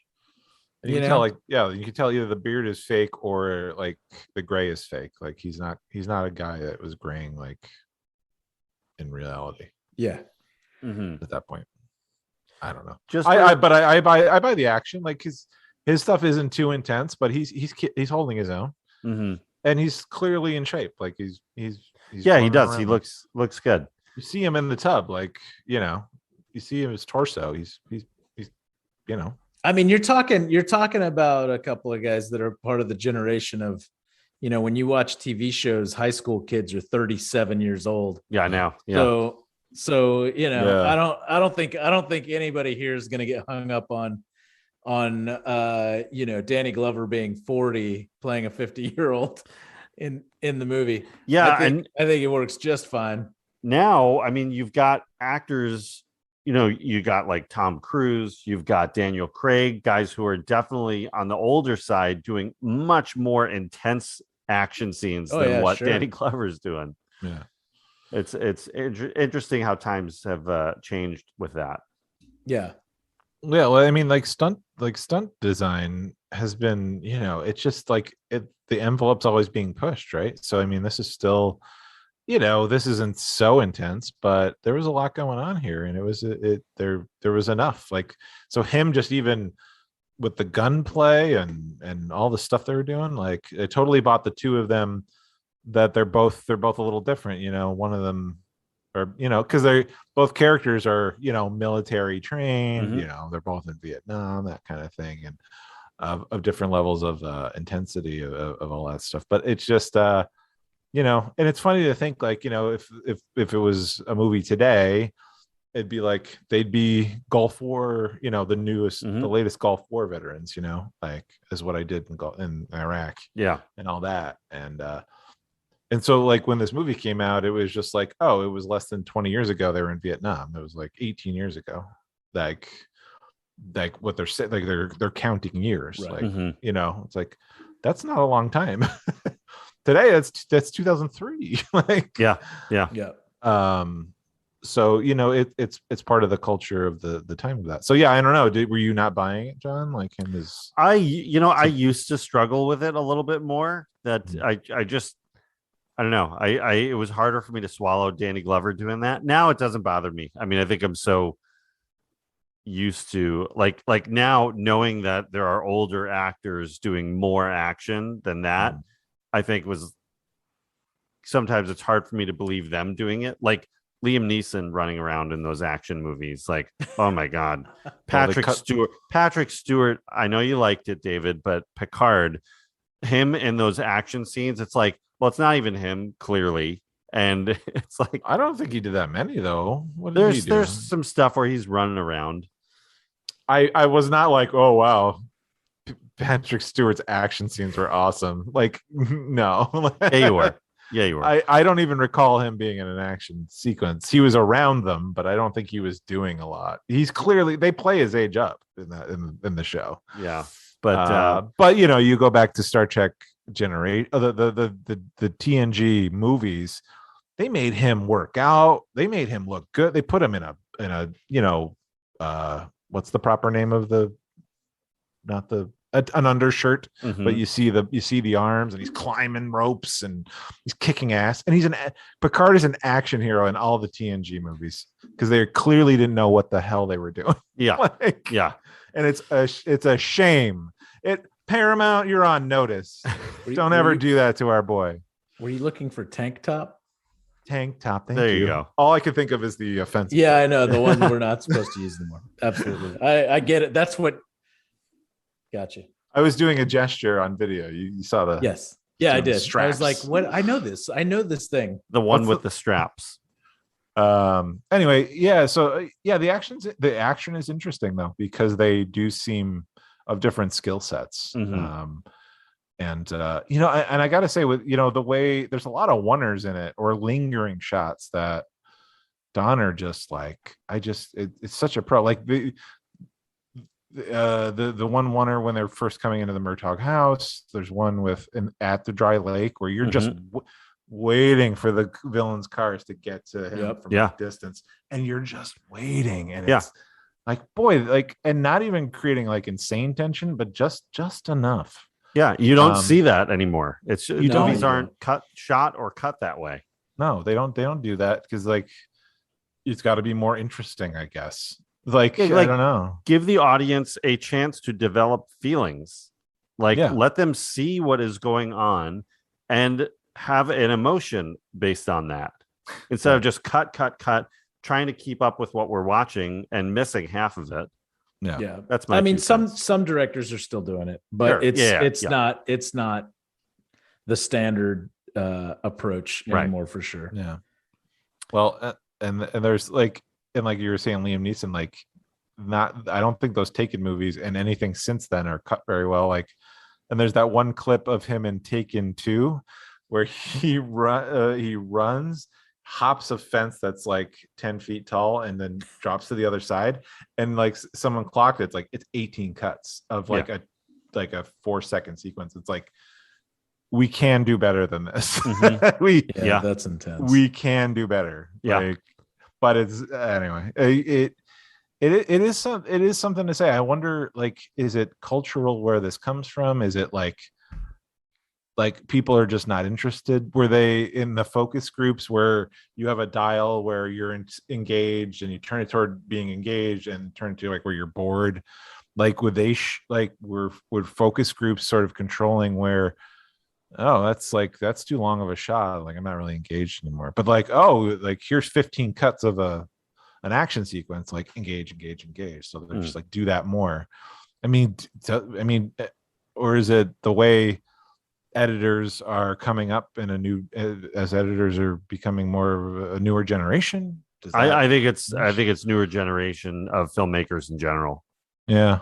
It's fascinating, right?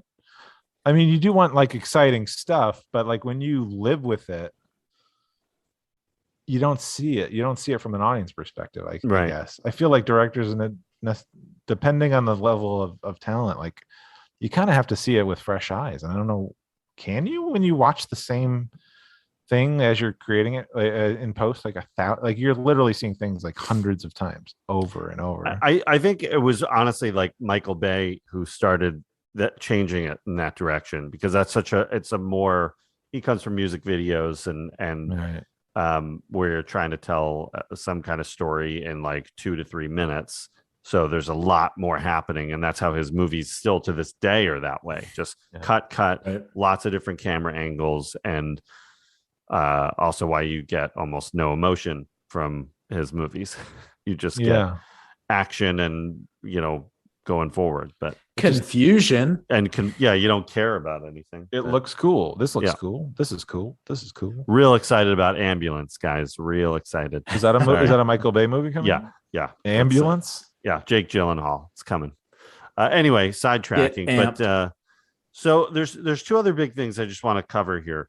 And I'm curious how you guys think from today's perspective, especially David, you being like less familiar with the movie.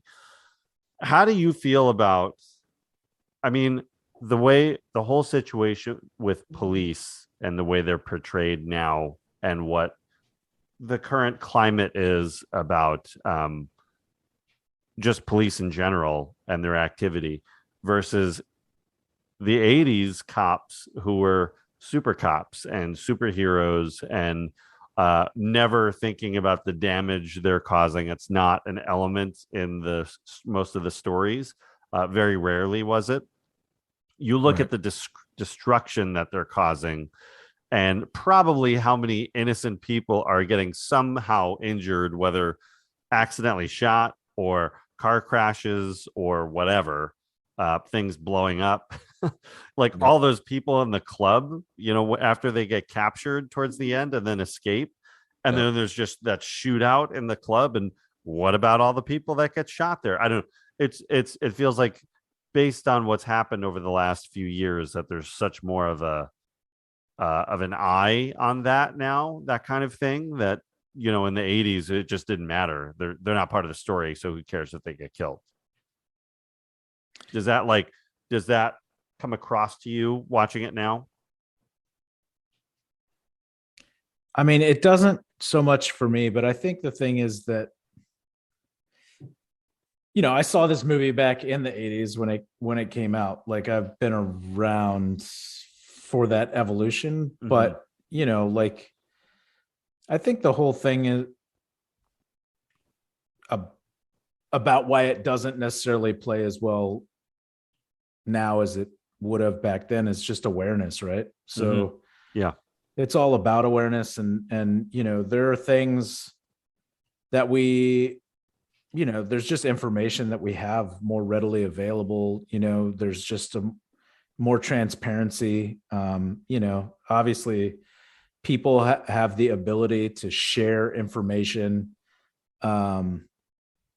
much easier than they did in the 80s, right? And so, you know, like back in the 80s when movies were being made, it was about spectacle and making things big and grandiose, and now things, you know, there's a sensitivity to a lot of different things, rightly so, because we've gone unaware for so long, you know, and now that we're aware, you know, like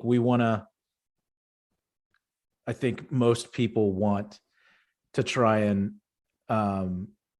not help fan any of those like flames, you know, like we want to try and make change and try and be better about stuff. So as a filmmaker, I think it's got to be tricky. I think it's hard to hold, you know, I think it's hard to hold people accountable for things that they did in the 80s and the way that things were made in the 80s, since there wasn't that awareness, you know, but, you know, it's hard to not watch it now versus then. And I mean, there's, you know, obviously, you know, even with the cops, you know, obviously the police officer situation right now in the United States, you know, it's super delicate situation, but like just mass shootings in general in any way, shape or form, there's a sensitivity to, and nightclubs getting shot at, you know, I mean, like all this stuff is like real now. Like that stuff was so not really as prevalent, you know? Yeah. I mean, and so now anytime it happens, you're like, oh man, that stings different. Right. Like those kind of things, it just didn't happen. I mean, I'm sure it happened, but like nowhere near as often. And with the spotlight that it happens now, that we've seen so many public shootings and school shootings and movie theater shootings. And it's such, it really hits home now. And so many people have been touched by that it's hard to, you know, when this film was made, that was just, it wasn't as big of it wasn't as present versus now where it is. Right. And it's, well, and I would think that even if you showed sequences that were occurring in this movie to cops at the time, they'd say like, there's no way like a police officer would be openly shooting down the street or in the club, or, you know, they would, to use lethal force, they really have to understand, they need that situational awareness and all that. So it's like, you know, I would think that there were rules that like this is again Hollywood, the Hollywoodification of action and what cops can do. And then but culturally in Hollywood of like portraying these cops is like, well, they're the good guys and they're the bad guys, and so whatever it takes, there are characters that will say whatever it takes, and that's why you'll have the scenes in other movies of the captain yelling at them, you too much destruction and blah blah blah and all of that. So it's to sort of counter, like, well, these guys just do whatever it takes. Like that's why we kind of want to watch them, because cops don't normally behave like this. It's sort of a way in, but that's the unfortunate thing of this, of like, it's sort of I don't know, deifies the cops in some ways, of like, well, Riggs and Murtaugh were doing whatever it took to get the bad guy. And then you would see that in countless things, and you'd see these movies with cops and stuff and innocent people actually dying, like within the context of the movie, like, and it's like, well, that's unfortunate, but they don't even have time to mourn. There's no consequence, like things just happen. And it's just like, yeah, it's fascinating that, I don't know, like, I am not a fan of cops doing anything in media now. Like, the police are there to operate in a certain function, but to make them the center focus of the media and portray them as heroes of like this, I don't really care for. I understand they have a job that I can't even understand, and they are at risk every day. But it's way too much now. Like there are so many layers to things now that I can't have a blanket like thumbs up for deifying cops, police, military, all of that. But again, I appreciate that people will put themselves in danger to protect other people. But at the same token, too much bad stuff has been happening, and I'm not a fan of. Well, and it's movies like this that sort of glorify, the whole cop situation and really spin it that, that they're heroes and that they're always doing the right thing. And this went on for years, and now it's just a more complicated situation. Yeah. It's not black and white like that anymore. Yeah. But as long as you make the bust or you kill the bad guy, Right. all your sins are forgiven. In terms of the movie, where none of those things are, none of the paperwork, none of the investigations, none of the debriefs are explored, because that's not the point. It's the bad guys died or got arrested, and the good guys won. Right. And it's like, it's just cowboy shit.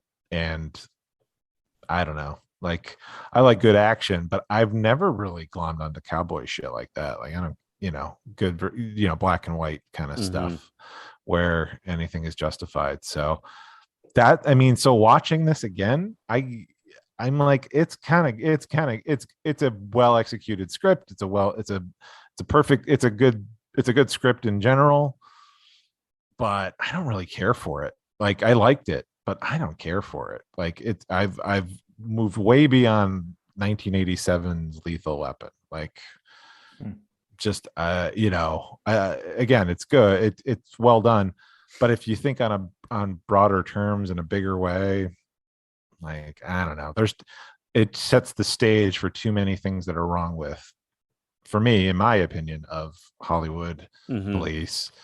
Bad guys versus good guys. That's and not necessarily intentionally either. No, but it's it did.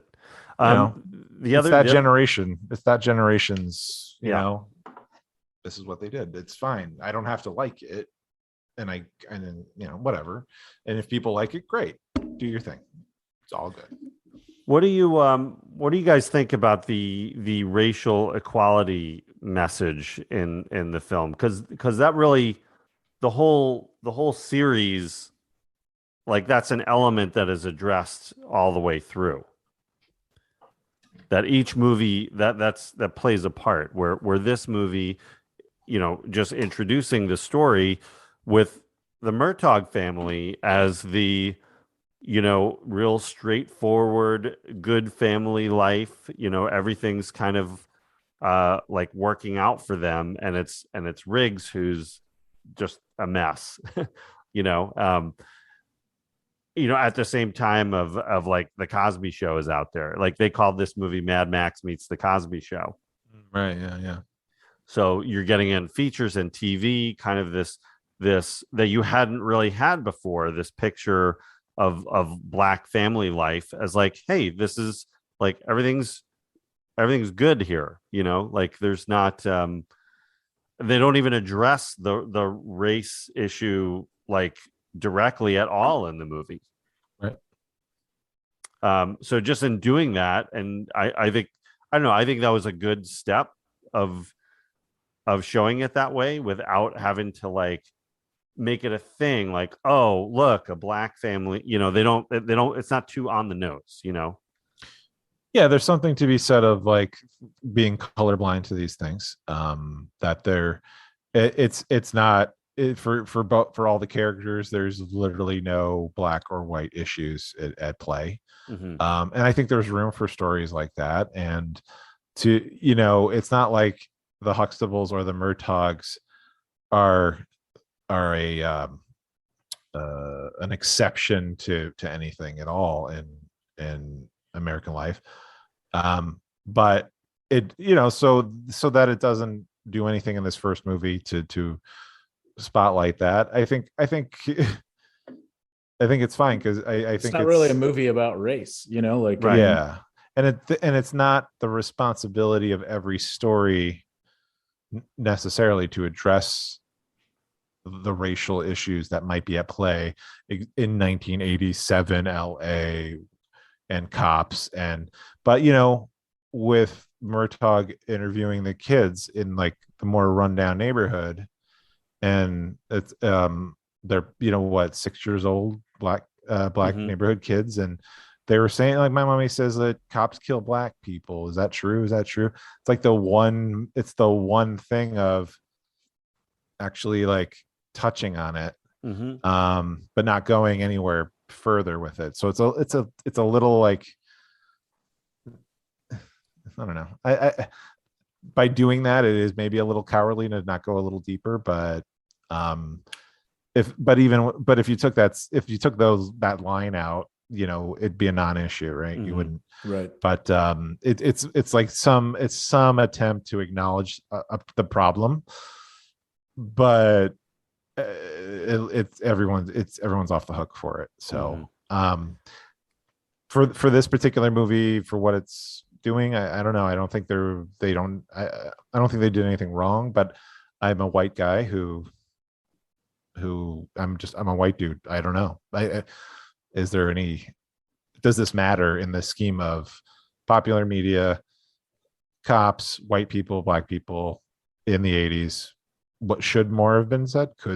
Is there room for it? Do we want that in our No, I think they make a statement without having to say anything, without having to address it. I think that's a strength of it. Yeah. I just think it feels more like a statement now than it did then. Mm-hmm. Right. Yeah. This was more like, we're just not going to talk about it, and not because it's awkward. It's just like, that's not important to the family life and the story, it's a great family. You know what I mean? Like they're just a great family. They love each other.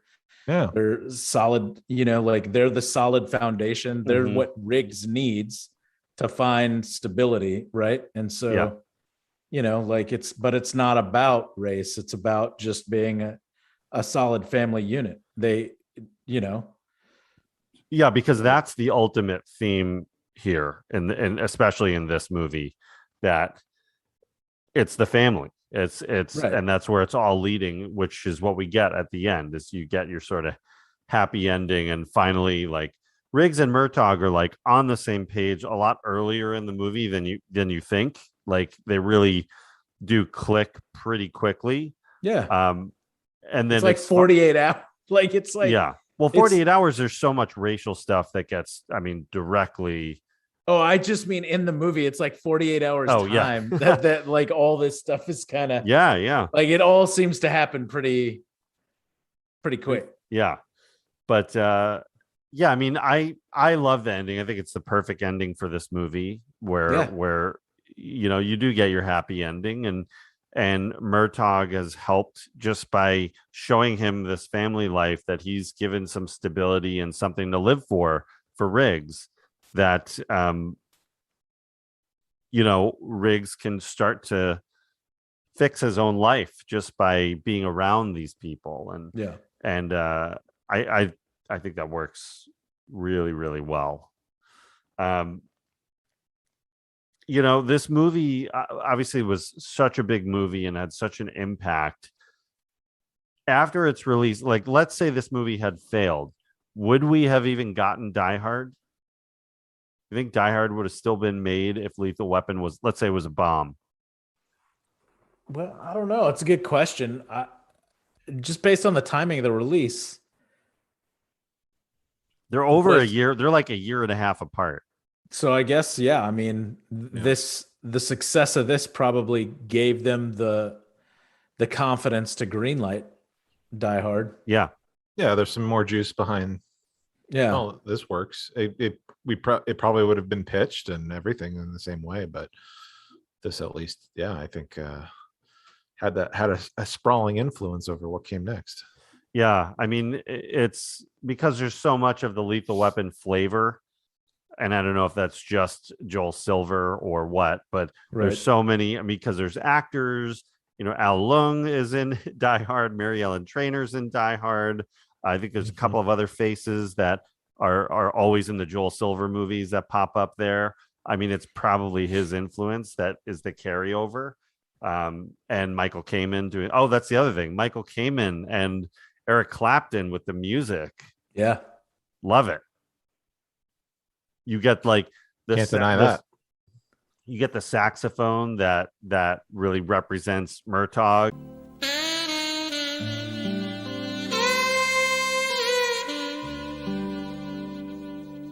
The electric guitar that represents Riggs.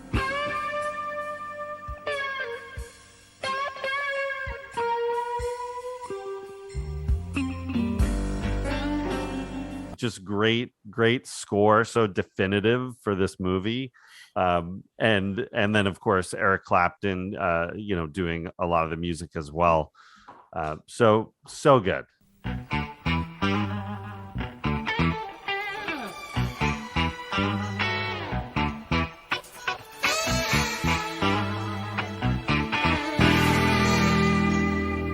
And that closing credit song where that's like, and you're a lethal weapon. Yeah, where they actually or something. I'm like, oh god, this song sucks. Yeah. James Bond fail theme music. And they didn't even get credited for that song, and they still used it over at the end there. But that's funny. Yeah.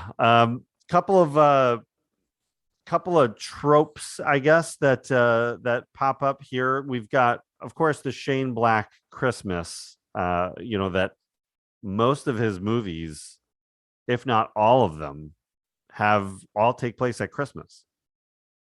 I dig that. I love it. I think that's just like one of his signatures. It's a signature, director or writer signature. That's cool. Yeah. Although, does Monster Squad is the one I couldn't remember if that was actually happening at Christmas. I don't know. I think it's not. But I feel like it's the summer. Yeah. But all the rest of his have whether it's really obvious and Christmas is more a bigger part of it or not, it's that's where it's set. Yeah. And then just add this one to the list of Mel Gibson movies that involve family trauma. So many of his movies that his family's in jeopardy, his wife has died, his wife is going to die, somebody's kidnapped. I mean, it is, if you look at the list of look at his movies, there are so many that are tied to that plot device. Because you get all the Mad Maxes, all the Lethal Weapons, you get Ransom, you get Braveheart, you get whatever. There's just like a slew of them. It just Well, goes. isn't that, and not to diminish your point, but like that seems like if you wanted to pick any actor, a lot, not necessarily every Tom Hanks or something, but pick an action star or whatever. You're gonna find that's kind of a thematic. I don't know. Thing, right? It just seems excessive with him. That if you look at the percentage of movies, it's just much higher than I think a lot of others. He probably became the guy that that's like for this story, like we need a Mel Gibson type. So let's get Mel Gibson. Let's get Mel Gibson. Yeah. Yeah. You're probably I never really thought about that before, but that's a good point. I only make good points, David. You've never failed in points. Batting 1,000. Batting 1,000 after 4 seasons of the show. So we mentioned it earlier, but there is a couple of people that I think I would have been interested to see, in particular playing Riggs.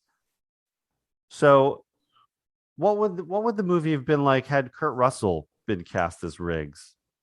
It'd be too fun. It'd be too good, too funny. You think you'd be able to play? Because the scenes with Riggs and the suicide, like those are really emotional and really intense and really excellent performances by Gibson. You think Kurt could have hit that? I mean, the hair is on point. The hair's a match. Yeah. So hair's a match. If the hair matches, I would never want to discount what Kurt Russell can do. So, it'd be a different take, but I don't think it would be unbelievable. I don't know. I think it would have worked. I think it would have worked as him and Bruce Willis almost got Riggs also. So there could have been a world with Bruce Willis as Riggs and Mel Gibson as John McClane. Exactly. Yeah. What about Weird Al Yankovic as Riggs? I could see him as Murtaugh. Yeah. Okay. Weird Al as Murtaugh. I can dig that. Totally. But the other actor that was in contention for Riggs for a long time and then eventually did not get it was Michael Biehn. Now, we've talked a lot about Michael Biehn, one of my personal favorites, and I think that's another, he's had a really interesting career of almosts. He almost got to that level, and this is another one that hurt not getting this part. At the time, I think it seemed like there'll be other roles like this that he's going to get, but looking back at it, like, missing out on Lethal Weapon definitely could have been a difference maker. Yeah.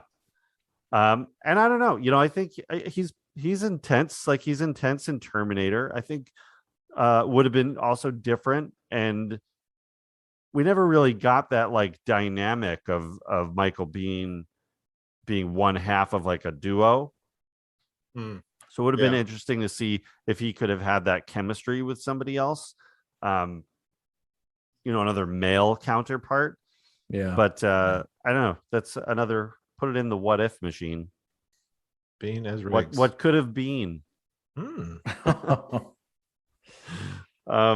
So this movie comes out and it's huge and has such a huge influence over the action genre. And there's the buddy cop. The buddy cop movie had started with 48 Hours and Beverly Hills Cop, but really is sort of perfected here.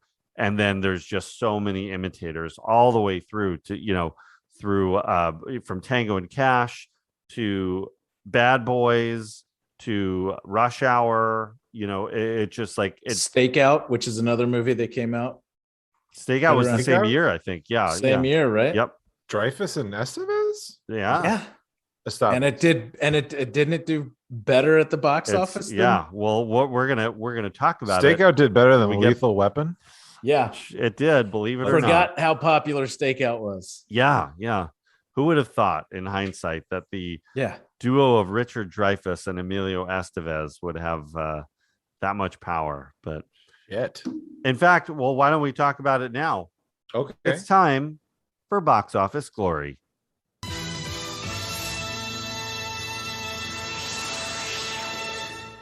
Ba-da-bum-bum.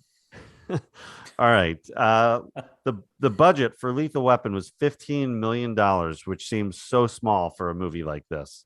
Yeah. It seems so quaint. Yeah. Nowadays, this would be 50-60 million at least. Oh, at least.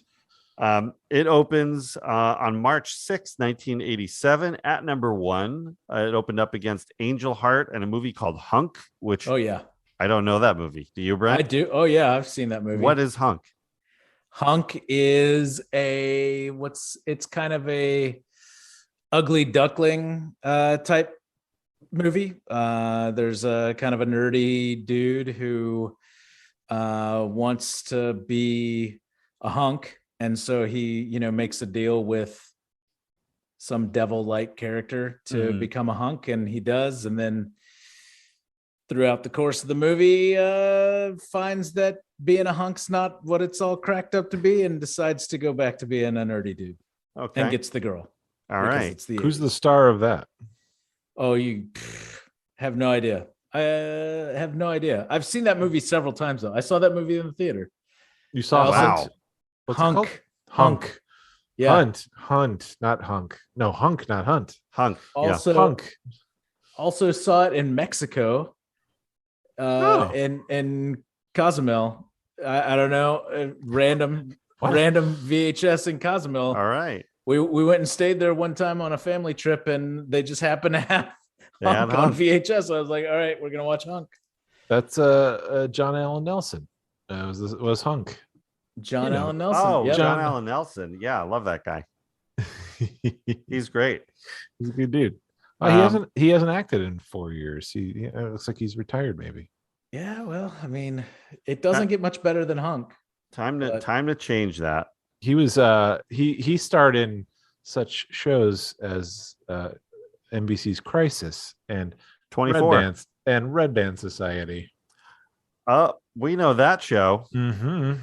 Anyway, and Crazy Ex-Girlfriend. Boy, you've got a whole career with him. I was been working with this guy for years, and you didn't even know it. I knew him of all those things. Come on. So Lethal Weapon knocks out Nightmare on Elm Street 3, Dream Warriors from the number 1 spot down to number 2. It did 6.8 million opening weekend, which just feels light. To me, that just seems like not a very big number, but it was number 1. It ended up with 65 million domestic, 120 million worldwide. It is only, though, the number 9 movie of 87, right between Stakeout and but ahead of Dirty Dancing. So you've got, your number 9 and number 10 movies have such a much more of a lasting impact. Like, nobody talks about Stakeout. Maybe not enough people are talking about You know why? Because it stars Richard Dreyfuss. Your favorite. Just the worst. Golly. He's our number 1 fan, and you just rail on him constantly. He just really every time I do it, he's outside in the lobby waiting for us to finish recording. John. Yeah, and we got to talk it out, and he always comes around that he's not that good. But when you look at the box office for the 4 Lethal Weapon films, we're gonna do a Richard Dreyfuss month. It's gonna be the greatest. Lethal Weapon 1 ranks at the bottom. It is the number 4. Just obviously, it makes sense. Like, this is going to come out and be a hit, but 2 is going to do massive amounts. 3 is going to do really well, and then 4, because there's such a gap between 3 and 4. All those do really well financially, and not have the critical sort of. I guess 2 gets people either love or hate 2, but critically they loved 2 even more, I think, than this film, because I think you start to get other layers to it. That you get a little more comedy. You get you get Joe Pesci. So two's a little more accessible and fun. Yeah, and just that's it's just a different movie with these guys, and not drastically, but there's a whole monologue that Joe Pesci gives about getting fucked at the drive-thru, and it is hilarious. Yeah, and that starts his comeback. But and then you get the apartheid element that was very topical. So, but I love 2. I don't love 3 as much, and 4 to me is the weakest of the 4 films. But then came in 2016 a television series called Lethal Weapon. David, are you familiar with that show at all? I heard of it. Not a big fan of the series. I don't think it was well cast, specifically in the Riggs role, and they just the Murtaugh role. I at least like Damon Wayans. For sure. The other guy, not so much. And the guy no one knows and hasn't heard from since. Yeah. And then eventually, spoiler alert, they end up killing off Riggs' character because of off-screen antics by the actor playing him. Had to be removed from the show, and they opted to kill off the character. So you've got a show called Lethal Weapon, which refers to the Riggs character that no longer has the Riggs character in it. So is but that show's not even on anymore. No, right? no, they went, I think, 3 seasons, and then that was enough. I don't know. I saw the first few episodes of the first season, and I was cool with just that. The cool thing was that Damon Wayans and the other guy didn't like each other from day one. So isn't that fun? Right. Total opposite of the films where you had such great chemistry. Now you're trying to swim upstream with the show. Yeah. So I will say I appreciate that in a world where everything that is old is new again, and they're remaking things left and right. I'm glad that they decided to make it a TV series instead of rebooting a film franchise. Mm-hmm. Sure. If only because that gives us the opportunity for Lethal Weapon 5 to happen. And it's probably going to be terrible, but I'm still going to check it out. There will probably be, look, I don't have any expectations for Lethal Weapon 5 that it's going to be terrible. There's but probably going to check it out. 3 moments in the movie that I think are really good, really well done. And the rest is just going to be nostalgia based and trying to recap a recap movie almost. Yeah. Like, and we're going to do all Skulls. these bits again. And I can't have any investment in any of these things that are continuations or reboots or whatever, but I will I will check them out. Like, I hope they're good. Like, I hope they're good for a new generation of moviegoers and fans and whatever. So, a new Ghostbusters, sure. Like, I wanted to check out the other Ghostbusters from 5 years ago. Like, I enjoyed that. That's fine. What this new one? Sure. Lethal Weapon 5. Yeah. Indiana Jones 5. Sure. Like, I can't have an opinion on any of this anymore. We've been doing this too long. Like, it's fine. Do you know what? All the movies I loved and enjoyed, they still exist. I can go back to them. Exactly. Like, enjoy your shit. They're gonna make them, and they're gonna run these franchises into the ground, and you can either watch the movies or don't watch the movies. I used to get really upset about it, and then it's like, you know what? Who cares?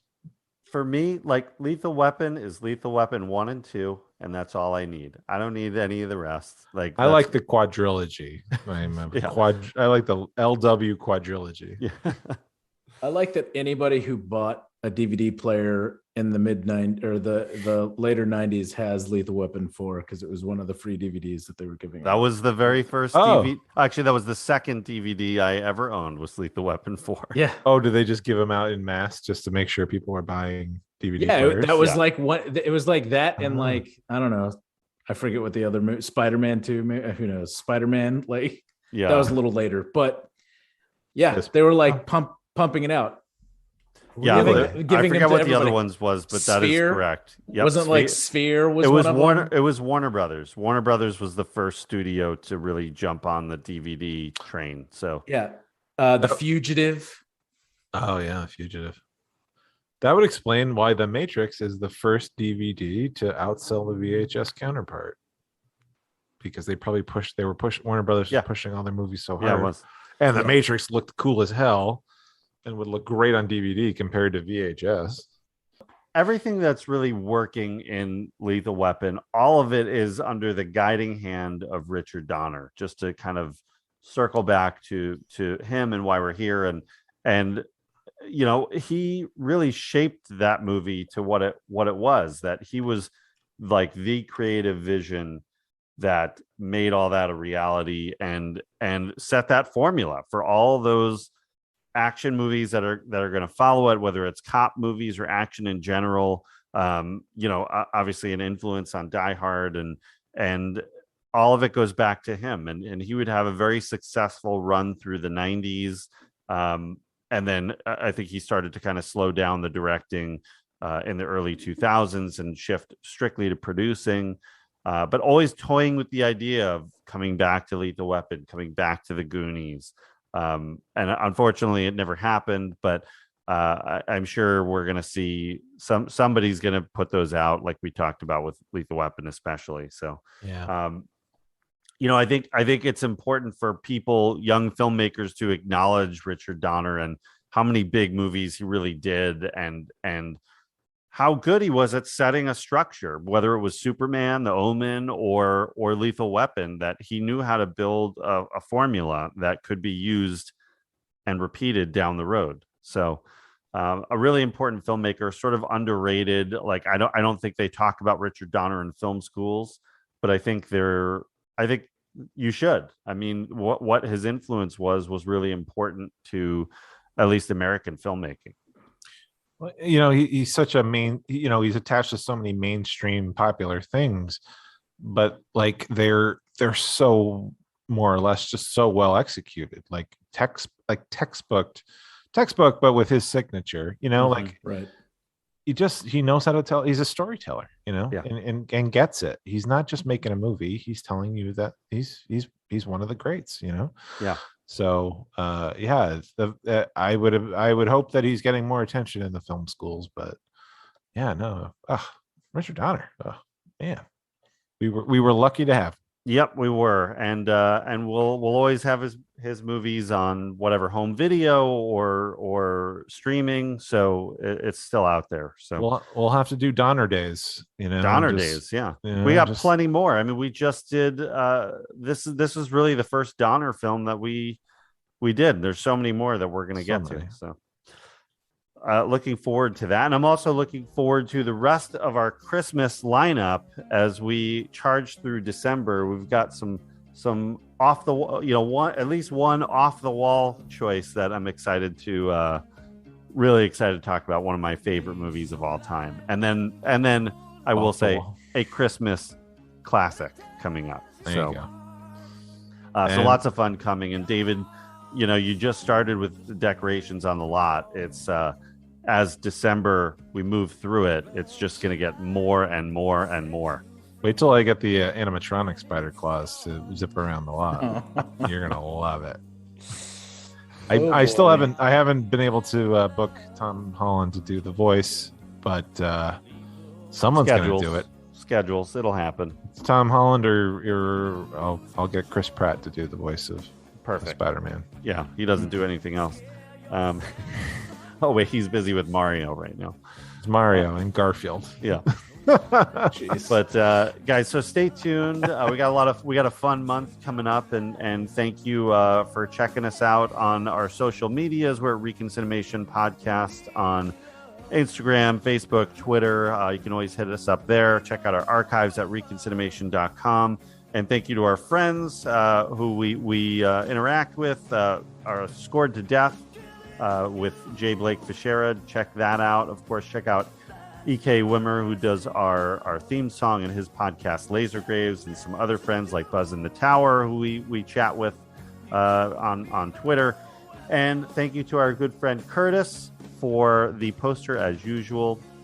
Now, Curtis, I will say, sometimes has a very Riggs-like wardrobe, so maybe maybe they're related.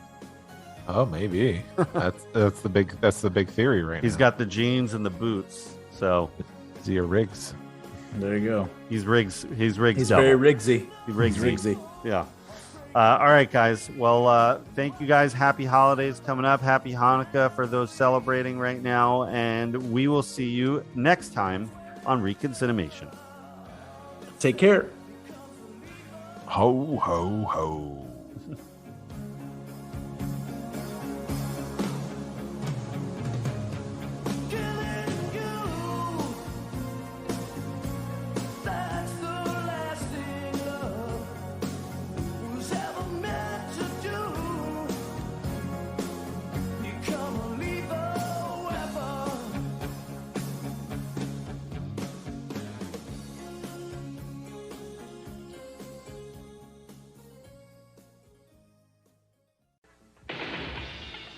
Hi, I'm Danny Glover.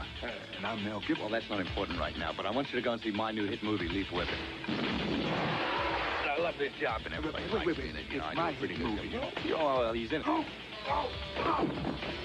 Raj, meet your new partner. Yes, danger, excitement.